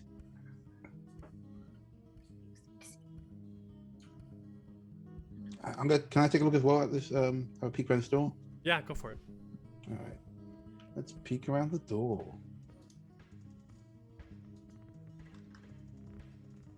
With the button I didn't press. Perception, right? Mm-hmm. 20. Dirty 20. Dirty 20. These are some nice rolls today. I'm happy with this. It definitely appears to be locked. The lock is simple enough. I don't know if you have any engineering or computers. Yeah. No, not really. I'll give it a try. Unless it's a sleight of hand. No. Nope. No. You also hold on one sec.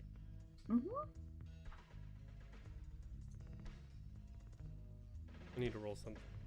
We're being yelled at to hydrate, but I'm out of water. But we did hydrate. Did you guys hydrate? We hydrated. Yes. Oh man.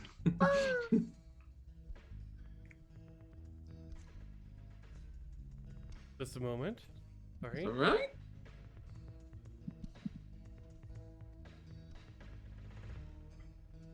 Right, I've got just enough to hydrate real quick and get some water. Greylance. No, I don't. From inside, you think you can hear like the buzzing of electricity, like as you get closer to the door, as if something in there is like occasionally letting off sparks. Okay. Look, there's something in there that's definitely electrical. Sounds like it's really racking up some power. This is probably our place. So the plan is to do everything Alistair said not to do, right? Please, can that be the plan, please? Look, the kid's got like engineering out the wazoo, okay? It's just Yeah. this thing. We Then go. again, Plan Swish was really good. Plan Swish was really good. I love Plan Swish. Okay, we do it a small swish, Small swish. like a little swish. This door is all you. I'm not good with this. Call the comms master again. Yeah. You know what? Let's let them in on how good Plan Swish can be.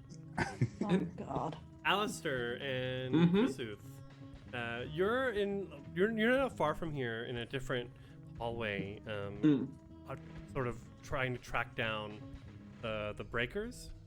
Mhm. Yeah, I think Alistair's getting there and he's looking at it and knowing that there's now pulses of electricity causing outages. He's kind of contemplating to himself. So I'm like, do I cut the power or do I overload the power? Because there's two approaches here. I mean, we could just cut the power, everything goes dark. Or I could just flip the breakers, cause a power surge, and vault billions of more volts than needed straight into that workshop, and whatever's in there is going to blow up. We're outside the workshop, by the way. And at this point, Alistair doesn't know, and he did explicitly say, "Stay away from the lights and stay away from the door." There was no door mentioned. He said Oh, stay away just from lights. things. We'll stay away from the Definitely. glowing things. Which we are. I don't know. I mean, what do you think? You have knowledge. I do. That is very kind of you, Alistair. I myself think to be safe is to shut all the power off. Yes. Overloading it could cause more complications. And Though we want our friends to be safe, yes? we do. As much as I would like to watch the whole workshop go up in a huge explosion, it probably wouldn't be the smartest move. And besides, I probably am not good enough to control where the explosion would come out. It would probably end up knocking out quite a few workshops at the same time. Exactly. Okay, that's fine. I think Alistair is going to go and turn off all the power. He is going to try and be precise so that he can try and turn off just that workshop's power if possible. But if not, he's just going to get hands on the breakers and just bring the whole sector temporarily down. Again, Do you want engineering to tell check. us first? Was that engineering check? Yeah, engineering.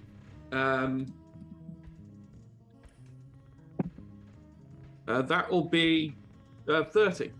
30 again. Okay. See, getting on something I'm good at, and yeah. One sec, I need some water. Who can see in the dark? I count up to 60 foot, I think. Okay. I can. Yeah, but only in black and I- white. Dim light Yeah. only for me. Okay. I don't think I can, but I think my communicator has a torch on it that turns on. Yeah, Yeah. they're iPhones.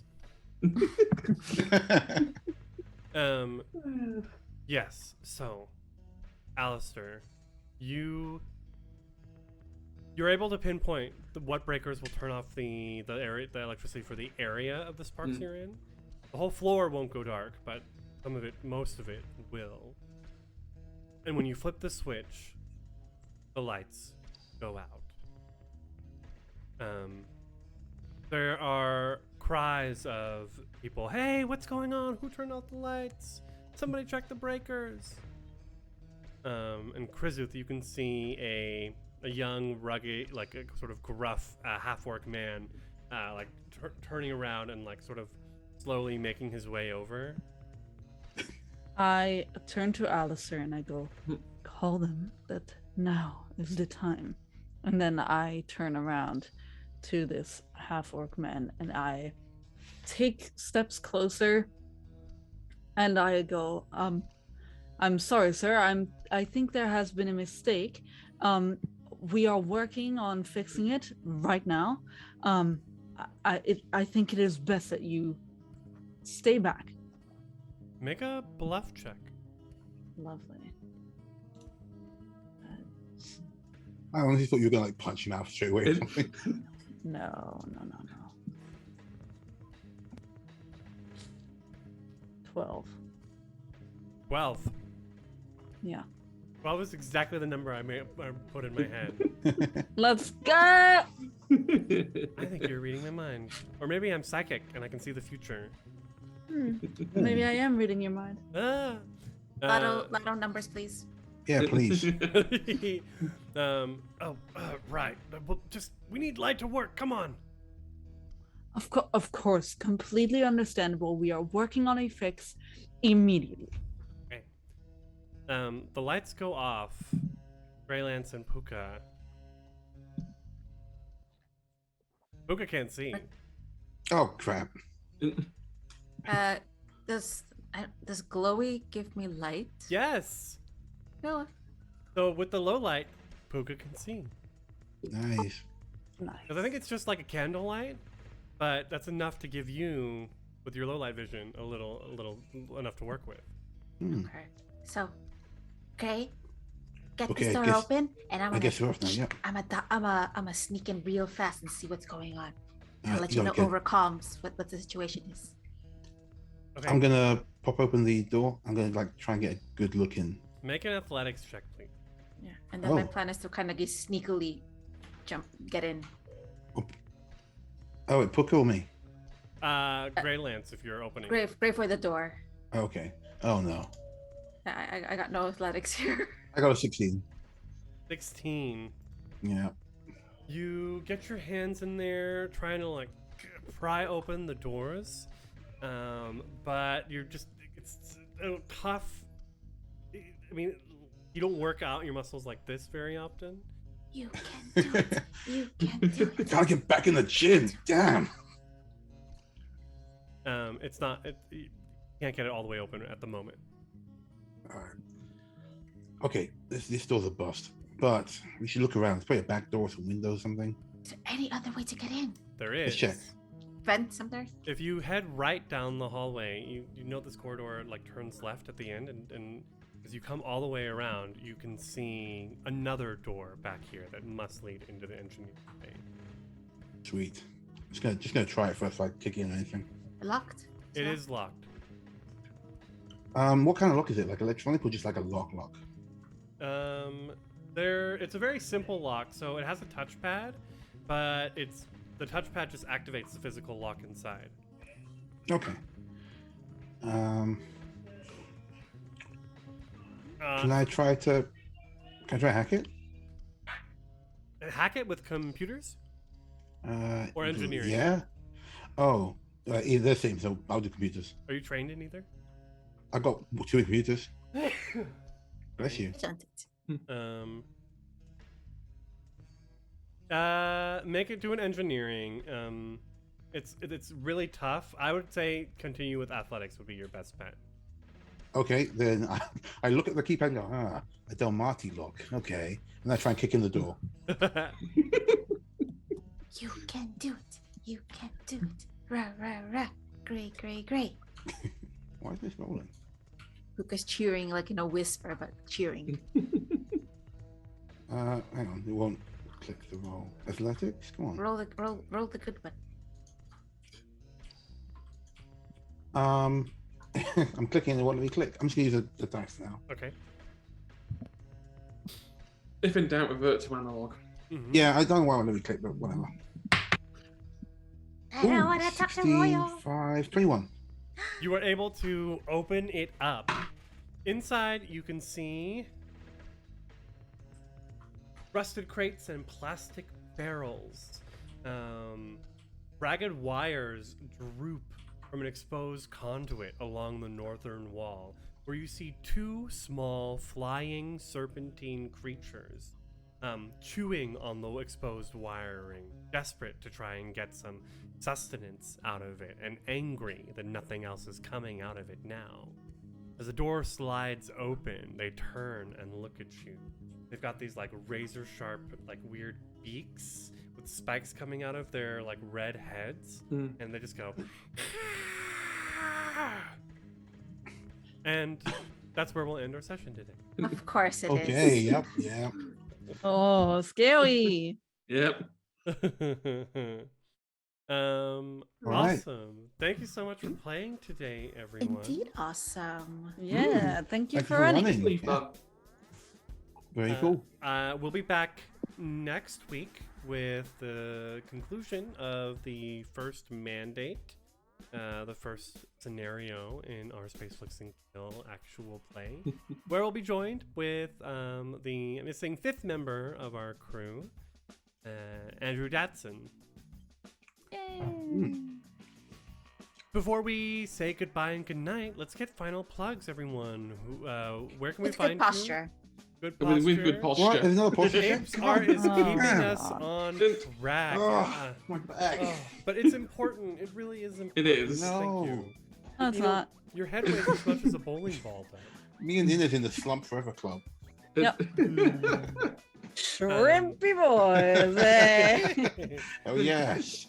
Let us know where we can find you and what you're up to and what you're doing and what stuff you've got going on. Starting with Inez. Hello, hi, it's me, your friend Inez. I use she, her pronouns, and you can find me everywhere on the internet these days at Succubus Girlfriend, Succubus GF, or put like some X's in front of it, 2 of them, or behind it. It's very easy to find me. Let's say that. Succubugs. Cookie bugs. God. Oh, God. Let's not make this a thing. Thank you very much. Right. Let's see. Twitter and TikTok are the most active, and Twitter is going to be where I will be plugging all of the good stuff that I'm in, because I'm in a lot of TTRPG stuff this season. Yeah, awesome. Yeah, I'm in this one. I'm in another one that Krifu DMs where or is the storyteller for on Saturdays, which is Vampire the Masquerade. And it is very, very cool, and I hope you come watch. I play a cool gangrel who is a powerhouse of a woman and very hot. I'm seeing a change. Correlation. Yeah. Don't see a I don't correlation know. there. I have no idea what you're talking about. Every time we play together, you've made a hot, powerful woman. That's so crazy. I have no idea what you're talking about. Anyways, I on Thursdays I play on fucking, Horde of Tales. yes, Horde of Tales. Thank you so much. Horde of Tales. I'm going to be playing a demon called Kogmoon, who's a void demon who's very interested and very curious about human life. And on Wednesdays I'll be playing more vampire. A very sexy but powerful woman called Letitia, who is not a powerhouse but Is does she also wield a tall? sword. How Thank tall you is very she? much. She shut up. Let's see. Yeah, everything like that you can find on my Twitter. I'm done plugging now. Thank you very much. I love you. Hey guys, how's it going? I'm Pan. I'm your nemesis. We've talked about this before. I'm coming to get you. I'll find you. Inez can't help you now. You can find me on Twitter at Stella Encore. You can also find me on Cosmopunk, Spectre in the Fog, Emergency Power Podcast, and here, of course, every week. So I'm looking forward to seeing you all again. I'm not going to talk about my giant women because Inez would beat me in every aspect, so it's not really worth it. Exactly. Yeah, hi, I'm a Hedgehawk. You can find me on Twitter at Hedgehawk UK and on Twitch at Hedgehawk UK. I only have one plug, which is I do my own AP D&D show on a Thursday night called Escape from Paradise City. Oh yeah, Zuki's in that. Yeah, Suki's in that. Yes, the pseudo dystopian future neon city where Escape is definitely not a release. We are getting to a very good part this Thursday. We are doing vehicle combat, futuristic vehicle combat. It is going to be a lot of fun blitzing on a highway at 120 miles an hour while trying to shoot a gun. So if you are free, come and join. Oh, it's me. I'm Ida. You can find me at that Twitter over there. And let's see what I have coming up. I also play with Horde of Tales. I'm one of the directors there. Tomorrow at 7 p.m. BST, we are continuing our D&D Eberron AP, where I play a very chaotic, cocky sorcerer who has been caught in a very big lie in a plane where there's like celestials and modrons. Oh. That was the cliffhanger last week. Not Nice. Modrons. Oh. I love modrons. As a player, as a character, I hate them. But Exactly. so that's tomorrow at Horde of Tales. This Saturday, I'm going to be playing an all-Latin table with TTRPG gifts for Hispanic Heritage Month event, which is going to be benefiting areas hit by Hurricane Ian, particularly Puerto Rico. There's like so little coverage about that, and it's a travesty considering 5 years ago they're still recovering from that. So that'll be at 4:30 in the afternoon BST Saturday, and that is for charity. It's going to be a whole long day event, all Latin tables, many guys. We're playing Monster of the Week. I'm going to be playing a spooky cafeteria lady. Cool. Nice. And the last plug I have is I'm very busy. I also work for Roll for Good. They are an EU UK TTRPG community who dedicates transforming all the passion and joy about playing role-playing games into doing good for charity. And our chosen charity this time is Mermaids Gender, which is a UK-based charity that supports transgender youth, their families, and fights for transgender rights as well. And that's going to be October 22nd, starting at 11 a.m. BST, all day long, like almost 12-hour event of one-shots, of giveaways, of intermission content, all benefiting an amazing cause. Please follow them, share them, and if you're able to donate or find other people who can donate, that'd be really nice. Thanks. At the very least, like and retweet everything Roll for Good. Yes. Yes. They're an excellent organization. It's part of how I met Ida. We were both, and Hedgehog. All three of us were a part of the event in May. And I am pulling Pan to be an MC. Ooh, okay, yeah. We discussed this. Cool. I'm not so surprised. I know. You'd be I'm not amazing surprised, at but I'm it. just like, oh yes. You'd be amazing. So definitely to check try. them out. I have been your host and GM this evening, Crifu Bernal. You can find me on Twitter at Crifu Bernal. As was mentioned, I'll be here every Monday with some awesome Starfinder goodness.